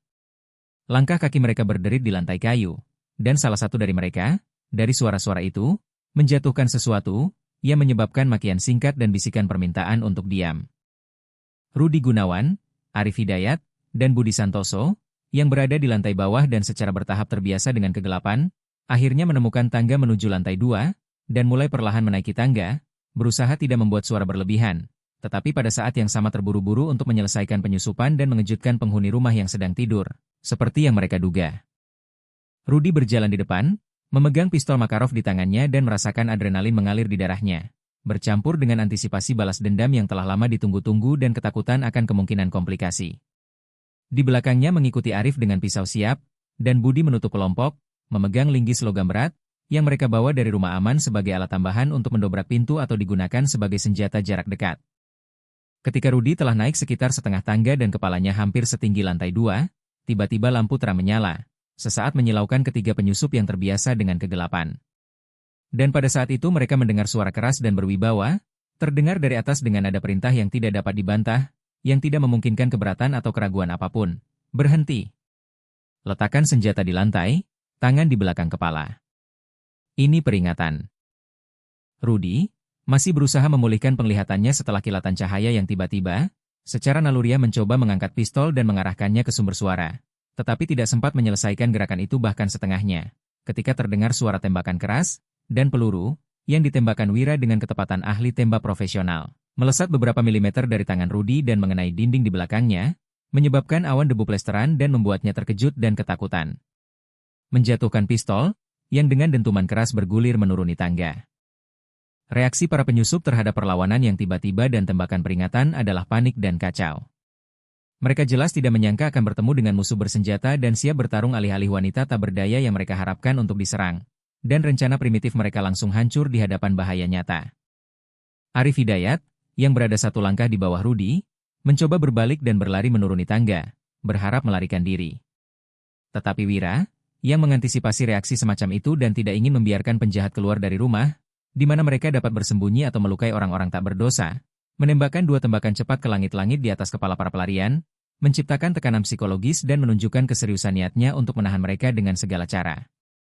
Kemudian dia dengan cepat menuruni beberapa anak tangga, menodongkan pistol ke arah kelompok penyusup, dan mengulangi perintahnya. Kali ini lebih keras dan dengan ancaman yang jelas untuk menggunakan senjata untuk membunuh, jika permintaannya tidak segera dipenuhi. Budi Santoso, yang berada di bagian paling bawah tangga dan melihat bahwa jalan mundur terputus, dan perlawanan terhadap lawan bersenjata dan jelas profesional tidak ada gunanya, pertama-tama mengangkat tangannya sebagai tanda menyerah dan menjatuhkan linggis, yang jatuh ke lantai dengan suara keras. Rudi dan Arif, yang berada di antara jenderal bersenjata di atas dan ketidakmungkinan melarikan diri dengan cepat ke bawah, juga terpaksa mengakui kekalahan mereka dan mengangkat tangan. Wajah mereka menunjukkan campuran ketakutan, keputusasaan, dan ketidakpercayaan bahwa rencana balas dendam mereka yang telah direncanakan dengan cermat telah berubah menjadi kegagalan total dan terjebak dalam situasi yang lebih berbahaya daripada yang baru saja mereka alami. Wira, tanpa membuang waktu sedetik pun dan tanpa memberi para penjahat waktu untuk pulih atau mencoba mengatur perlawanan apapun, dengan cepat menuruni tangga, menodongkan pistol ke semua orang dan memberikan perintah yang jelas tentang bagaimana mereka harus berbaring telungkup di lantai dengan tangan dan kaki terentang. Gerakannya percaya diri dan profesional, menunjukkan pengalaman bertahun-tahun bekerja dalam situasi ekstrim dan kemampuan untuk mengendalikan beberapa subjek yang berpotensi berbahaya secara bersamaan tanpa risiko terhadap keselamatannya sendiri. Ketika ketiga orang itu berada di lantai dalam posisi yang ditentukan, dia dengan cepat menggeledah masing-masing, mengambil senjata, ponsel, dan semua barang lain yang dapat digunakan untuk menyerang atau melarikan diri. Dan kemudian, menggunakan kabel tias plastik yang dia simpan di saku rompi taktisnya yang dikenakan di atas pakaiannya, dia dengan cepat mengikat tangan masing-masing di belakang punggung mereka, mengencangkan tias cukup kencang untuk mencegah kemungkinan melepaskan diri, tetapi tidak terlalu kuat sehingga mengganggu sirkulasi darah. Hanya setelah ketiga orang itu lumpuh dengan aman dan menimbulkan ancaman minimal, Wira membiarkan dirinya sedikit rileks dan melepaskan jari dari pelatu pistolnya, meskipun senjata itu masih ada di tangannya dan siap untuk digunakan segera jika ada komplikasi yang tidak terduga. Jenderal mengeluarkan ponselnya dan menghubungi pos jaga, mengklarifikasi bahwa situasinya terkendali, penyusup telah ditahan dan dilumpuhkan, tetapi kehadiran aparat penegak hukum masih diperlukan untuk formalitas penangkapan dan pelaksanaan tindakan investigasi. Kemudian dia kembali ke para penjahat yang terikat dan mulai menginterogasi mereka secara metodis, menuntut penjelasan tentang siapa mereka, mengapa mereka menyusup rumahnya, siapa yang mengirim mereka, dan tujuan apa yang mereka kejar. Awalnya, ketiga orang itu diam atau mencoba mengelak, berharap meminimalkan tanggung jawab mereka atau mengulur waktu dengan harapan akan ada penyelamatan ajaib. Tetapi Wira adalah seorang perwira yang terlalu berpengalaman untuk menyerah pada trik primitif seperti itu, dan dia mulai menerapkan tekanan psikologis, menjelaskan kepada mereka bahwa mereka berada di rumah seorang pejabat militer tinggi, bahwa penyusupan mereka telah direkam oleh sistem pengawasan video, bahwa mereka dapat didakwa tidak hanya dengan penyusupan ilegal dan percobaan pembunuhan seorang perwira, yang dihukum sangat berat menurut hukum Indonesia, tetapi juga kemungkinan keterlibatan dalam terorisme atau spionase, jika mereka tidak memberikan penjelasan yang meyakinkan tentang tindakan mereka dan tidak menyebutkan nama kaki tangan dan penyelenggara mereka. Tekanan ini diperparah oleh shock kegagalan operasi mereka dan ketakutan akan masa depan yang tidak diketahui, secara bertahap mematahkan tekad para penjahat. Dan Dani Wijaya, yang merupakan mata rantai terlemah secara psikologis dalam kelompok itu, pertama kali mulai berbicara, mengakui bahwa mereka adalah pelarian dari penjara dan bahwa tujuan mereka adalah membalas dendam kepada seorang wanita militer bernama Kirana Suryani. Ketika Budi Santoso menyebut nama Kirana Suryani, Mayor Jenderal Wira Adipura sesaat membeku. Alisnya terangkat terkejut, dan di matanya muncul ekspresi pemahaman tiba-tiba akan semua absurditas dan kebetulan tragis dari apa yang telah terjadi. Dia langsung mengaitkan nama itu dengan informasi yang dia terima dari agen real estate saat membeli rumah beberapa minggu yang lalu, ketika dia disebutkan bahwa pemilik sebelumnya adalah seorang guru pensiunan dan putrinya, seorang militer, yang telah pindah ke Malaysia karena tugas dinas. Sekarang semuanya menjadi jelas. Ketiga penjahat malang ini, didorong oleh nafsu balas dendam dan dibutakan oleh kebencian, telah melakukan kesalahan fatal. Menyusup ke rumah yang sudah lama tidak lagi menjadi milik objek balas dendam mereka, dan alih-alih wanita tak berdaya, seperti yang mereka kira, mereka bertemu dengan seorang perwira militer profesional berpangkat tinggi, yang memiliki pengalaman tempur, senjata, dan kesiapan untuk mempertahankan propertinya dengan segala cara yang tersedia. Wira membiarkan dirinya tersenyum tipis, menilai ironi situasi di mana balas dendam buta telah membawa para penjahat bukan pada kemenangan dan kepuasan, melainkan pada kegagalan yang lebih dalam dan dakwaan pidana baru yang serius, yang hanya akan memperburuk posisi mereka dan memperpanjang masa penahanan mereka di balik jeruji besi selama bertahun-tahun ke depan. Namun, Jenderal dengan cepat kembali ke mode perwira profesional, yang dihadapkan pada tugas untuk mendapatkan informasi sebanyak mungkin dari para penjahat yang tertangkap, untuk mengetahui gambaran lengkap kegiatan kriminal mereka, mengidentifikasi semua kaki tangan dan rekan konspirator, termasuk mereka yang membantu mereka dalam mengatur pelarian dan memberikan dukungan logistik setelah bebas. Dia mendekati para pria yang terikat, berjongkok di samping mereka agar wajahnya sejajar dengan wajah mereka, dan memulai interogasi metodis, menggunakan berbagai teknik tekanan psikologis yang telah diasah selama bertahun-tahun bertugas di unit khusus, di mana kemampuan untuk mendapatkan informasi dari musuh merupakan keterampilan yang sangat penting untuk keberhasilan operasi dan penyelamatan nyawa rekan-rekan.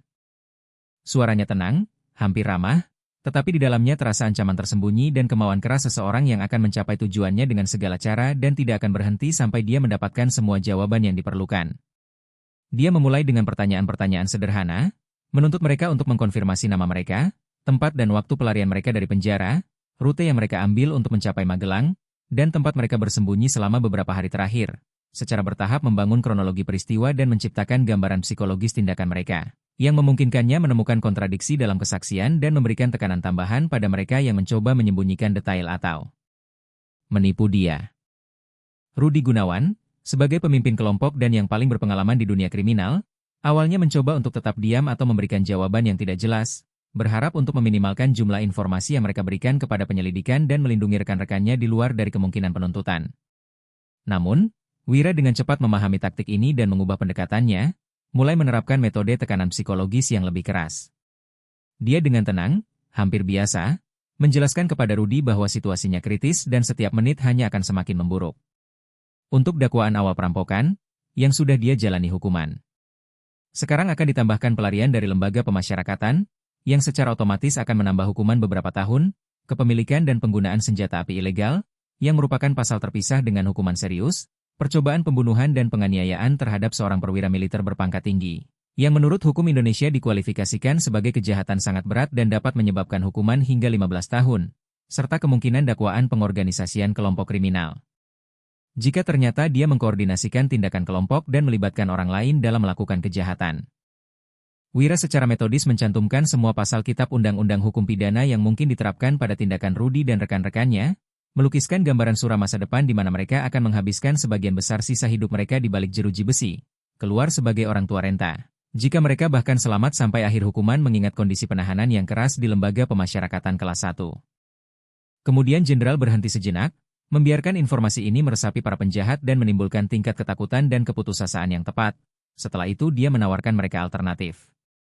Kerja sama penuh dengan penyelidikan, pemberian semua informasi tentang kaki tangan, penyelenggara pelarian, sumber pendanaan, dan tempat persembunyian, yang dapat dipertimbangkan oleh pengadilan sebagai keadaan yang meringankan dan berpotensi mengurangi hukuman mereka beberapa tahun.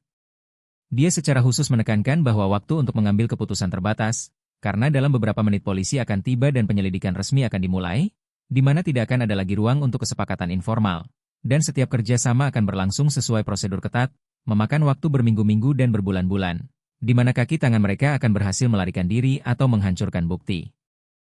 Teknik interogasi klasik ini menggabungkan ancaman hukuman berat yang tak terhindarkan dengan tawaran jalan menuju penyelamatan sebagian melalui kerja sama, ditambah dengan batasan waktu untuk membuat keputusan, menciptakan tekanan psikologis maksimum dan seringkali mematahkan tekad bahkan penjahat berpengalaman. Apalagi penjahat kecil seperti 3 orang yang ada di depannya, yang pengalaman kriminalnya terbatas pada perampokan jalanan dan pencurian kecil.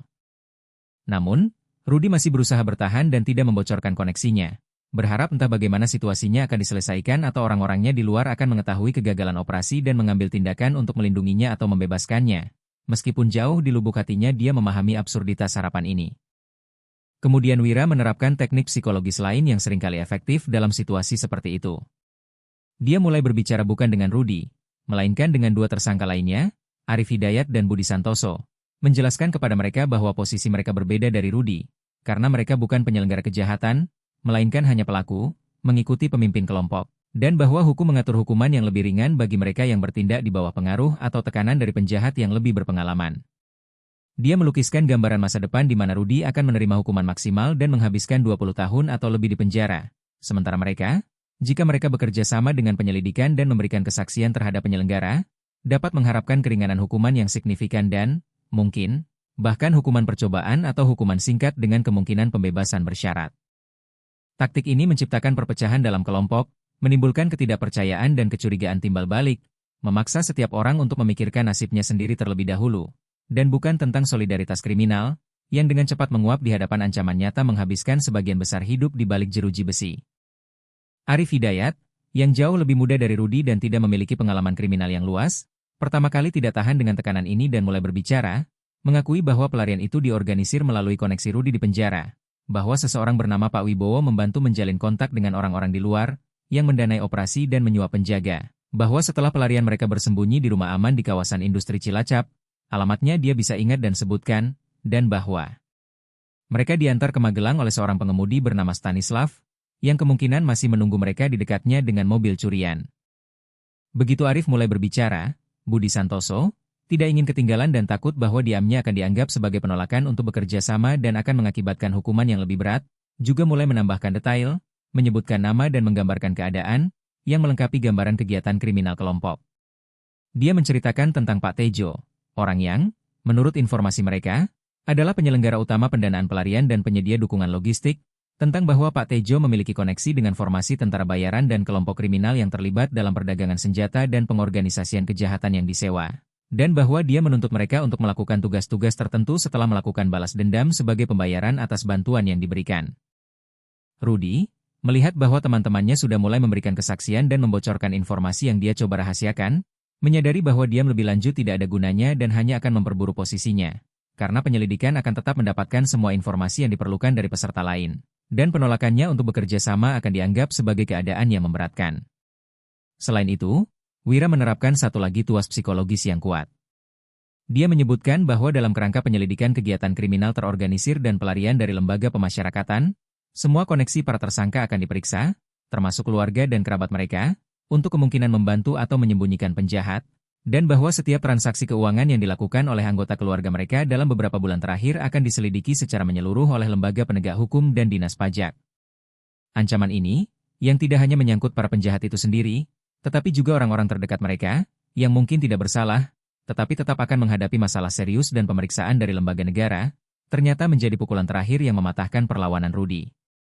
Dia menghela napas berat, memejamkan mata selama beberapa detik, seolah mengucapkan selamat tinggal pada rencana dan ilusi-ilusinya, dan kemudian mulai berbicara, mengkonfirmasi dan melengkapi informasi yang sudah diberikan oleh teman-temannya, dan menambahkan detail baru tentang petugas penjara yang korup, Letnan Saturaka Pratama dan Sersan Mayor Andriawan, yang menerima suap besar untuk mengatur kemungkinan teknis pelarian dan memastikan kelonggaran waktu sebelum pencarian dimulai. Wira dengan cermat mendengarkan pengakuan ketiga tersangka, sesekali mengajukan pertanyaan klarifikasi, memeriksa detail, dan membandingkan informasi dari berbagai sumber untuk memastikan kebenaran dan kelengkapannya.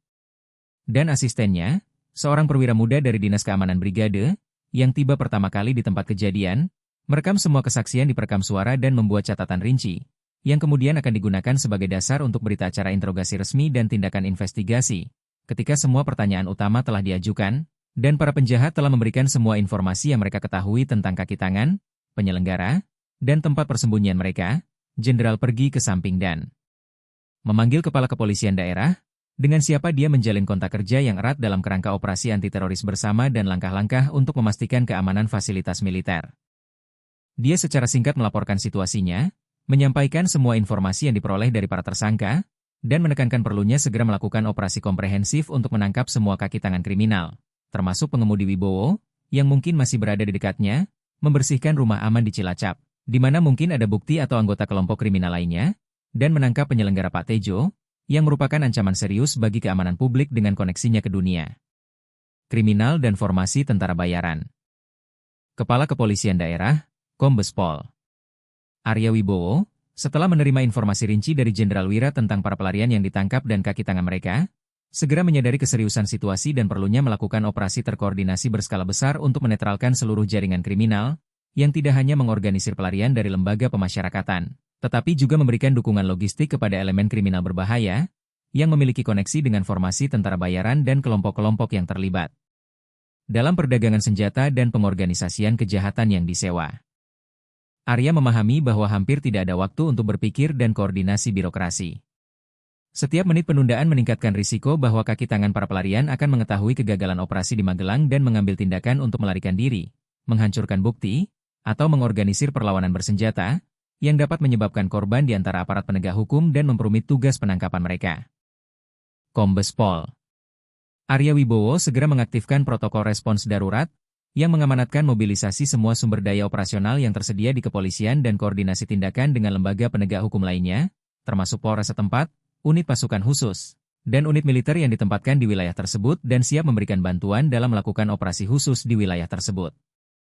Dalam waktu 30 menit setelah menerima informasi dari Jenderal Wira, sebuah pusat koordinasi operasional untuk operasi khusus didirikan di markas kepolisian daerah, di mana di monitor besar ditampilkan peta wilayah dengan target yang ditandai, daftar kekuatan dan sumber daya yang terlibat, saluran komunikasi dengan tim operasional di lapangan, dan aliran informasi dari berbagai sumber, termasuk sistem pengawasan video, database lembaga penegak hukum, dan intelijen agen.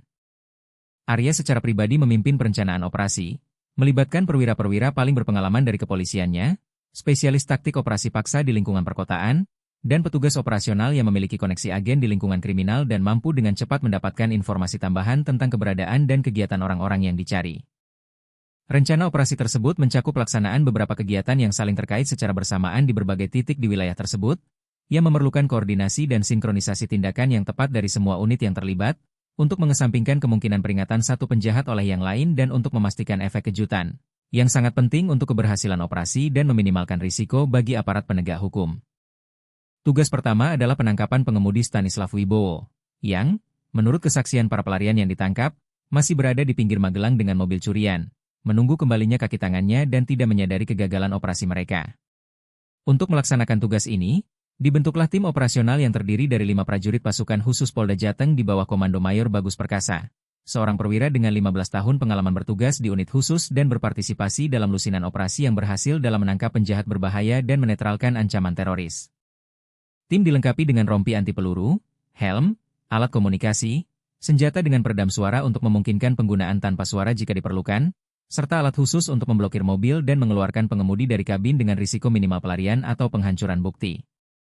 Mayor Bagus Perkasa menerima koordinat pasti perkiraan lokasi Wibowo, yang ditetapkan berdasarkan kesaksian para tersangka yang ditahan dan data sistem pengawasan video kamera kota, yang merekam perjalanan mobil dengan karakteristik yang dijelaskan ke arah pinggir kota sekitar waktu para pelarian menuju rumah di jalan tempat Jenderal Wira sekarang tinggal.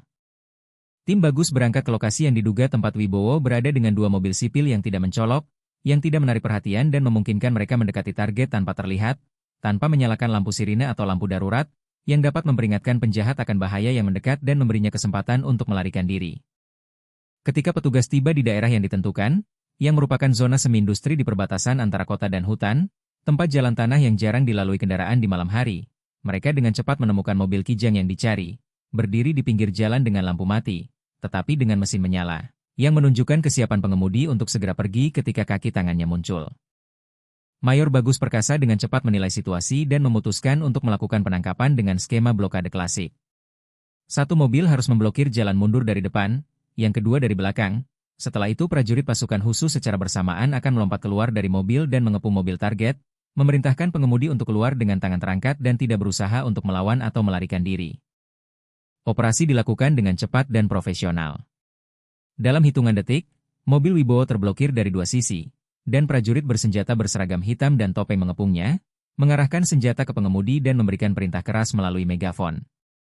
Wibowo, yang tiba-tiba dikelilingi oleh petugas pasukan khusus bersenjata dan menyadari tidak ada gunanya perlawanan apapun, segera mengangkat tangannya sebagai tanda menyerah dan perlahan keluar dari mobil, mengikuti semua instruksi petugas dan berusaha tidak melakukan gerakan tiba-tiba, yang dapat diartikan sebagai upaya untuk mengambil senjata atau alat komunikasi. Dia segera digeledah, diborgol, dan mobilnya diperiksa secara menyeluruh untuk mencari senjata, narkoba, uang, atau barang lain yang mungkin penting untuk penyelidikan. Di bagasi mobil ditemukan beberapa ponsel, sejumlah besar uang tunai dalam berbagai pecahan, dibungkus dalam kantong plastik, dan sekantong dokumen, termasuk paspor palsu dengan nama berbeda, yang menunjukkan keterlibatannya yang serius dalam kegiatan kriminal dan perannya bukan hanya sebagai pengemudi, tetapi sebagai penghubung penting dalam jaringan kriminal. Wibowo dibawa ke markas Polda untuk interogasi rinci, di mana para penyidik berharap mendapatkan informasi tambahan tentang struktur kelompok kriminal, sumber pendanaan, dan peserta lain yang mungkin belum diketahui oleh aparat penegak hukum. Seiring dengan penangkapan Wibowo, tim operasional lain di bawah komando Letnan Kolonel Dodi Wijaya, yang terdiri dari 7 prajurit pasukan khusus dan 2 petugas polisi dari Direskrimum, dikirim ke kawasan industri Cilacap untuk membersihkan rumah aman, yang alamatnya disebutkan oleh para pelarian yang ditangkap selama interogasi oleh Jenderal Wira. Operasi ini menimbulkan risiko yang lebih besar, karena di apartemen mungkin ada kaki tangan penjahat tambahan, yang mungkin bersenjata dan siap melawan, dan ada kemungkinan bahwa sistem pengawasan video atau alarm telah dipasang di tempat itu, yang dapat memperingatkan orang-orang di dalam tentang kedatangan aparat penegak hukum dan memberi mereka waktu untuk mempersiapkan pertahanan atau menghancurkan bukti. Tim Dodi melakukan pengintaian awal gedung, menggunakan peralatan portabel untuk memindai ruangan melalui dinding dan menentukan keberadaan orang di dalamnya, serta alat pendengar untuk mendeteksi suara aktivitas atau percakapan yang mungkin menunjukkan keberadaan seseorang di apartemen. Pemindaian menunjukkan tidak adanya sinyal panas yang khas dari keberadaan orang, yang memungkinkan kesimpulan bahwa apartemen itu kemungkinan besar kosong. Namun, petugas tidak dapat sepenuhnya mengesampingkan kemungkinan bahwa seseorang mungkin berada di ruangan dalam keadaan istirahat atau tidur, yang membuat sinyal panas kurang jelas. Letnan Kolonel Dodi Wijaya memutuskan untuk menyerbu apartemen sesuai prosedur standar dengan elemen kejutan. Pintu dibuka dengan cepat menggunakan alat khusus. Setelah itu prajurit pasukan khusus menyerbu masuk, membersihkan semua ruangan secara berurutan dan memeriksa setiap sudut, lemari, dan tempat persembunyian potensial, di mana seseorang dapat bersembunyi atau menyimpan senjata. Apartemen itu memang kosong, tetapi jejak kehadiran orang baru-baru ini jelas. Di lantai tergeletak kasur bekas. Di tempat sampah di dapur terdapat sisa makanan dan botol air kosong. Di kamar mandi ditemukan perlengkapan mandi, dan di atas meja tergeletak peta daerah dengan tanda, termasuk tanda di Jalan di Magelang, tempat rumah Jenderal Wira berada, yang mengkonfirmasi kesaksian para tersangka yang ditahan bahwa disinilah mereka merencanakan operasi balas dendam mereka. Penemuan terpenting adalah sebuah ponsel yang ditinggalkan oleh salah satu pelarian dan berisi korespondensi dengan beberapa pelanggan, yang nomornya kemudian diidentifikasi sebagai milik Pak Tejo dan 2 petugas penjara yang korup, Raka dan Andriawan, yang memberikan bukti tak terbantahkan tentang keterlibatan mereka dalam pengorganisasian pelarian dan dukungan berikutnya terhadap para pelarian. Bagian operasi yang paling sulit dan berpotensi berbahaya adalah penangkapan Bapak Tejo, yang, menurut informasi operasional yang tersedia tentang dirinya, adalah seorang militer profesional dengan pengalaman tempur dalam konflik bersenjata, memiliki akses ke senjata ilegal, termasuk senjata otomatis dan bahan peledak, dan menjalin hubungan dengan tokoh-tokoh kriminal dan anggota formasi tentara bayaran, yang dapat datang membantunya jika ada ancaman penangkapan. Untuk melaksanakan operasi ini, dibentuklah tim yang diperkuat dari 10 prajurit unit khusus elit di bawah komando Kombes Pol Arya Wibowo secara pribadi. Ia memutuskan untuk tidak menyerahkan tugas penting ini kepada bawahannya dan memimpin operasi sendiri, untuk memastikan koordinasi tindakan maksimum dan meminimalkan risiko bagi personel. Tim dilengkapi dengan senjata berat, tameng balistik, alat untuk mendobrak pintu dan jendela yang diperkuat, granat flashbang untuk mengacaukan musuh, dan peralatan khusus untuk operasi dalam kondisi jarak pandang terbatas dan ruangan tertutup, di mana pertempuran jarak dekat dapat terjadi. Pak Tejo tinggal di sebuah rumah pribadi di pinggir Cilacap, dikelilingi oleh pagar tinggi dengan gerbang logam dan sistem pengawasan video, yang menunjukkan kehati-hatian paranoidnya dan kesiapan untuk kemungkinan serangan atau upaya penangkapan. Pengintaian operasional, yang dilakukan beberapa jam sebelum penyerbuan, menunjukkan bahwa di rumah itu ada Pak Tejo sendiri dan, mungkin, 1 atau 2 orang lagi, yang identitasnya tidak diketahui, tetapi yang mungkin adalah pengawal atau kaki tangannya.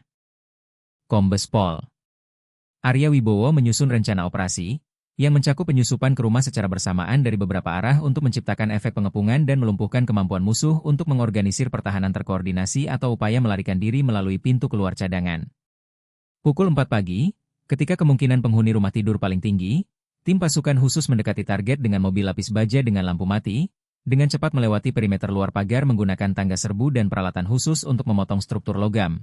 Setelah itu secara bersamaan menyerbu masuk ke rumah melalui pintu utama, mendobrak pintu dengan alat pelantak dan melalui jendela lantai 1, menggunakan bahan peledak untuk merusak kusen jendela dan menciptakan jalan masuk. Bagi prajurit, penyerbuan rumah Pak Tejo berlangsung cepat dan profesional. Prajurit pasukan khusus, yang menyerbu masuk ke dalam ruangan secara bersamaan dari beberapa arah di bawah perlindungan granat flashbang, yang mengacaukan orang-orang di dalamnya, dengan cepat menguasai semua titik kunci gedung dan menemukan Pak Tejo sendiri di kamar tidur lantai 2, di mana ia terbangun oleh ledakan dan teriakan petugas, mencoba mengambil pistol dari meja samping tempat tidur, tetapi dihentikan oleh reaksi cepat 2 prajurit yang menyerbu masuk ke ruangan sebelum ia sempat menyelesaikan tindakan itu. Bersama Pak Tejo, di rumah itu ditemukan 2 pria lagi, yang ternyata adalah pengawalnya dan mantan rekan kerjanya dari perusahaan militer swasta, yang juga tidak sempat memberikan perlawanan apapun dan dengan cepat dilumpuhkan serta diikat.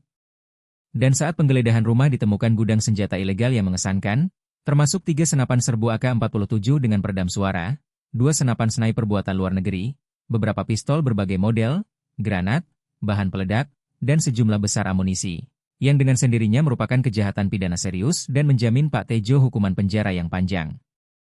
Selain itu, di brankas yang dibuka oleh para spesialis, ditemukan sejumlah besar uang tunai dalam rupiah, dolar, dan euro dengan total lebih dari 5 miliar rupiah, dokumen palsu dengan nama berbeda, buku catatan dengan kontak dan catatan terenkripsi, yang harus diuraikan oleh spesialis layanan forensik, serta hard drive dengan data komputer yang berisi korespondensi dengan berbagai elemen kriminal dan dokumen yang mengkonfirmasi keterlibatannya dalam pengorganisasian perdagangan senjata ilegal, kegiatan tentara bayaran, dan kejahatan berat lainnya. Secara paralel dengan penangkapan Pak Tejo, Letnan 1 Raka Pratama dan Sersan Mayor Andriawan, petugas penjara yang korup, yang memainkan peran kunci dalam pengorganisasian pelarian Rudi Gunawan dan kaki tangannya, juga ditangkap. Penangkapan mereka dilakukan secara bersamaan di tempat tinggal masing-masing, untuk mengesampingkan kemungkinan peringatan satu sama lain dan upaya melarikan diri atau menghancurkan bukti keterlibatan mereka dalam kejahatan.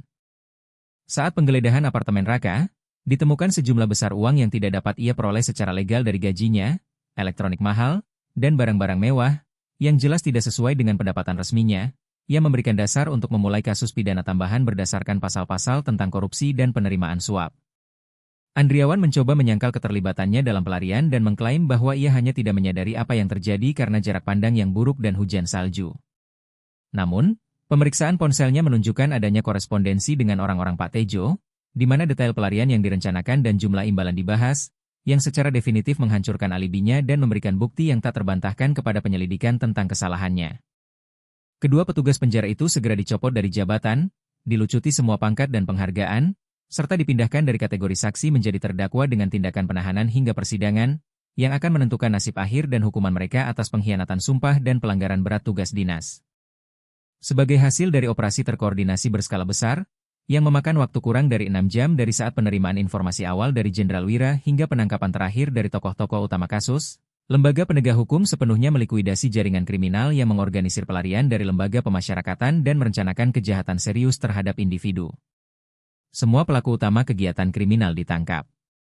Sejumlah besar senjata ilegal, amunisi, narkotika, dan sejumlah besar uang tunai disita, yang asal-usulnya akan ditetapkan selama penyelidikan, serta dikumpulkan sejumlah besar bukti, termasuk rekaman video pengawasan, korespondensi di ponsel, kesaksian saksi, dan barang bukti, yang tidak menyisakan keraguan tentang kesalahan para tersangka dan menjamin penuntutan pidana yang berhasil terhadap semua anggota kelompok kriminal terorganisir.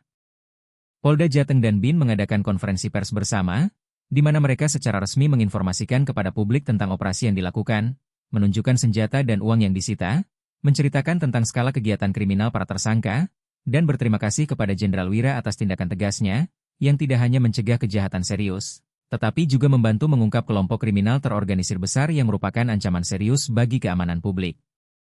Seminggu setelah selesainya operasi, ketika semua formalitas telah diselesaikan, dan tindakan investigasi telah beralih ke tahap persiapan materi untuk diserahkan ke pengadilan, Mayor Jenderal Wira Adipura memutuskan untuk mencari dan menghubungi mantan pemilik rumahnya, keluarga Suryani, yang kebetulan lolos dari bahaya besar berkat kepindahan mereka ke Malaysia tepat waktu. Menggunakan saluran komunikasi militer dan bantuan rekan-rekan dari Departemen Internasional Kementerian Pertahanan, yang menjalin kontak dengan personel militer Indonesia yang bertugas di luar negeri sebagai bagian dari kontingen penjaga perdamaian dan program kerja sama militer, ia berhasil menemukan data kontak Kapten Kirana Suryani, yang pada saat itu berada di pangkalan militer dekat Kuala Lumpur, tempat ia menjalani kursus pelatihan lanjutan sebagai bagian dari program pertukaran pengalaman antara unit khusus dari berbagai negara. Wira menghubunginya melalui saluran komunikasi militer yang dilindungi dan memperkenalkan diri, menjelaskan secara singkat bahwa ia adalah pemilik baru rumah di Magelang, yang sebelumnya milik keluarganya, dan bahwa ia perlu menyampaikan informasi penting tentang peristiwa yang terjadi dan secara langsung berkaitan dengan keamanannya dan keamanan ibunya. Kirana, mendengar pesan ini, segera waspada, karena setiap penyebutan tentang rumah di Indonesia dan kemungkinan ancaman keamanan menyebabkan kekhawatiran profesionalnya dan keinginan untuk segera mengetahui semua detail situasi. Ia meminta jenderal untuk menceritakan lebih detail, dan Wira memilih kata-kata dengan ketelitian yang memungkinkan untuk menyampaikan semua keseriusan kejadian, tetapi pada saat yang sama tidak menimbulkan kepanikan atau kecemasan yang berlebihan, mulai menceritakan tentang penyusupan malam ke rumah oleh 3 orang bersenjata, penangkapan mereka, interogasi berikutnya, dan keadaan yang terungkap bahwa para penjahat ini adalah orang yang sama yang ia tangkap di pasar beberapa bulan yang lalu. Bahwa mereka melarikan diri dari penjara dengan satu-satunya tujuan untuk membalas dendam kepadanya dan ibunya atas penghinaan yang mereka derita, dan bahwa hanya kebetulan, berupa penjualan rumah dan kepindahan keluarga ke luar negeri, yang menyelamatkan mereka dari pertemuan dengan orang-orang yang niatnya sangat berbahaya dan dapat menyebabkan konsekuensi tragis. Dia menjelaskan secara rinci bagaimana operasi penangkapan semua kaki tangan pelarian itu dilakukan, bagaimana seluruh jaringan kriminal dilumpuhkan, yang melibatkan petugas penegak hukum yang korup dan koneksi dengan struktur kriminal yang terlibat dalam perdagangan senjata dan kegiatan tentara bayaran. Dan bagaimana sebagai hasil dari semua tindakan ini, tidak hanya kejahatan terhadap keluarganya dapat dicegah, tetapi juga masyarakat terlindungi dari kelompok berbahaya yang dapat melakukan banyak kejahatan lainnya. Kirana mendengarkan cerita jenderal dalam keheningan mutlak. Wajahnya perlahan memucat, dan tangannya secara tidak sadar mengepal, ketika ia menyadari betapa dalam bahaya yang akan dihadapi ibunya yang sudah tua, jika mereka tetap tinggal di rumah itu dan menjadi korban serangan malam oleh para penjahat bersenjata dan marah, yang didorong oleh nafsu balas dendam dan tidak akan berhenti untuk mencapai tujuan mereka. Ia berpikir tentang bagaimana ibunya akan mengalami kengerian pertemuan kembali dengan orang-orang yang sama yang pernah menyerangnya dan melukai jiwanya. Bagaimana peristiwa akan berkembang jika ia sendiri berada di rumah pada saat penyusupan dan terpaksa terlibat pertempuran dengan musuh bersenjata dalam kondisi ruang terbatas dan risiko bagi nyawa ibunya. Dan betapa luar biasanya keberuntungan bahwa keputusan untuk pindah diambil tepat pada saat itu, ketika itu menjadi sangat penting untuk keselamatan mereka. Ia menarik napas dalam, berusaha mengatasi emosi yang membanjir dan berterima kasih kepada jenderal atas profesionalisme, keberanian, dan ketegasannya, yang ia tunjukkan pada malam itu, melindungi rumahnya dan secara tidak sengaja melindungi dirinya dan ibunya dari ancaman mengerikan, yang keberadaannya bahkan tidak mereka duga, berada ribuan kilometer jauhnya dalam keamanan kota Malaysia. Wira, pada gilirannya, menyatakan kekagumannya atas tindakan Kirana di pasar, ketika ia tanpa ragu-ragu terlibat pertempuran dengan 4 penjahat bersenjata untuk membela ibunya, menunjukkan tingkat pelatihan profesional tertinggi dan keberanian pribadi, yang merupakan kebanggaan Tentara Nasional Indonesia dan unit khusus. Ia mencatat bahwa ketegasan dan keterampilan bela dirinya membuat kesan yang kuat tidak hanya pada saksi insiden itu, tetapi juga pada semua petugas penegak hukum yang mempelajari materi kasus dan rekaman video yang terjadi, dan bahwa perwira seperti dia adalah aset sejati negara dan teladan bagi generasi muda prajurit. Percakapan antara dua militer profesional, yang belum pernah bertemu secara pribadi, tetapi terhubung oleh serangkaian kebetulan dan keadaan yang luar biasa, berlanjut sekitar 1 jam, di mana mereka bertukar pandangan tentang berbagai aspek pelatihan tempur, taktik tindakan dalam situasi ekstrim, dan pentingnya kewaspadaan konstan serta kesiapan menghadapi ancaman tak terduga yang dapat muncul kapan saja bahkan dalam kehidupan sipil yang damai. Setelah menyelesaikan percakapan dengan jenderal, Kirana segera menghubungi ibunya, yang pada saat itu berada di apartemen sewaan mereka di Kuala Lumpur dan sedang sibuk menata rumah, belajar bahasa Malaysia, dan beradaptasi dengan kehidupan baru di negara asing, di mana semuanya tidak familiar dan membutuhkan upaya yang signifikan untuk diatasi. Kirana menceritakan secara rinci kepada ibunya tentang panggilan dari Jenderal Wira dan semua yang ia ketahui tentang rencana balas dendam, pelarian dari penjara dan penyerbuan malam ke rumah, yang bisa menjadi tempat tragedi jika mereka tetap berada di Indonesia. Tamara Suryani mendengarkan cerita putrinya dengan kengerian yang semakin meningkat. Tangannya gemetar, dan matanya berlinang air mata ketika ia membayangkan apa yang bisa terjadi jika takdir berkata lain, dan mereka berada di rumah pada malam yang mengerikan itu. Ia bersyukur kepada Tuhan dan semua kekuatan tertinggi atas keadaan yang terjadi sedemikian rupa, sehingga keputusan untuk pindah, yang tidak mudah baginya karena harus meninggalkan kota kelahirannya, lingkungan yang dikenal, dan negara tempat ia tinggal sepanjang hidupnya, ternyata menyelamatkan dan melindungi mereka dari pertemuan kedua dengan orang-orang menakutkan itu, yang kenangan tentang mereka masih menyebabkan mimpi buruk dan serangan kecemasan baginya. Ibu dan anak itu berbicara lama, berbagi emosi, ketakutan, dan kelegaan dari kesadaran bahwa bahaya telah berlalu dan bahwa para penjahat sekarang berada di bawah pengawasan ketat dan akan menerima hukuman yang pantas atas semua perbuatan mereka, termasuk upaya untuk mengorganisir balas dendam yang dapat mengorbankan nyawa orang-orang tak berdosa. Minggu-minggu dan bulan-bulan berikutnya, penyelidikan kasus pelarian, kegiatan kriminal terorganisir, dan percobaan pembunuhan seorang prajurit terus berlanjut. Bukti tambahan dikumpulkan, banyak saksi diinterogasi, pemeriksaan materi yang disita dan media penyimpanan elektronik dilakukan. Rudi Gunawan, Arif Hidayat, dan Budi Santoso dijatuhi hukuman 15 tahun penjara di Lembaga Pemasyarakatan Khusus, dengan mempertimbangkan pelarian, percobaan pembunuhan seorang perwira militer berpangkat tinggi, kepemilikan senjata ilegal, dan kegiatan kriminal terorganisir. Pak Tejo menerima hukuman 22 tahun penjara karena pengorganisasian kelompok kriminal, perdagangan senjata, pendanaan pelarian, dan banyak kejahatan berat lainnya yang terungkap selama penyelidikan kegiatannya. Petugas penjara yang korup, Raka dan Andriawan, masing-masing dijatuhi hukuman 12 dan 10 tahun penjara, karena menerima suap, penyalahgunaan jabatan, dan membantu dalam melakukan kejahatan berat. Semua terpidana dicabut haknya untuk memegang jabatan tertentu di layanan pemerintah dan lembaga penegak hukum seumur hidup, dan properti mereka, yang diperoleh dari dana ilegal, disita untuk negara. Kisah pelarian, balas dendam yang gagal, dan kepahlawanan Jenderal Wira mendapat publikasi luas di media massa regional dan nasional, menjadi contoh bagaimana profesionalisme, keberanian, dan ketegasan satu orang dapat mencegah tragedi dan membantu lembaga penegak hukum dalam memerangi kejahatan terorganisir, serta pengingat bahwa keadilan, meskipun terkadang terlambat, tetapi selalu menemukan mereka yang mencoba menempuh jalan kekerasan dan balas dendam.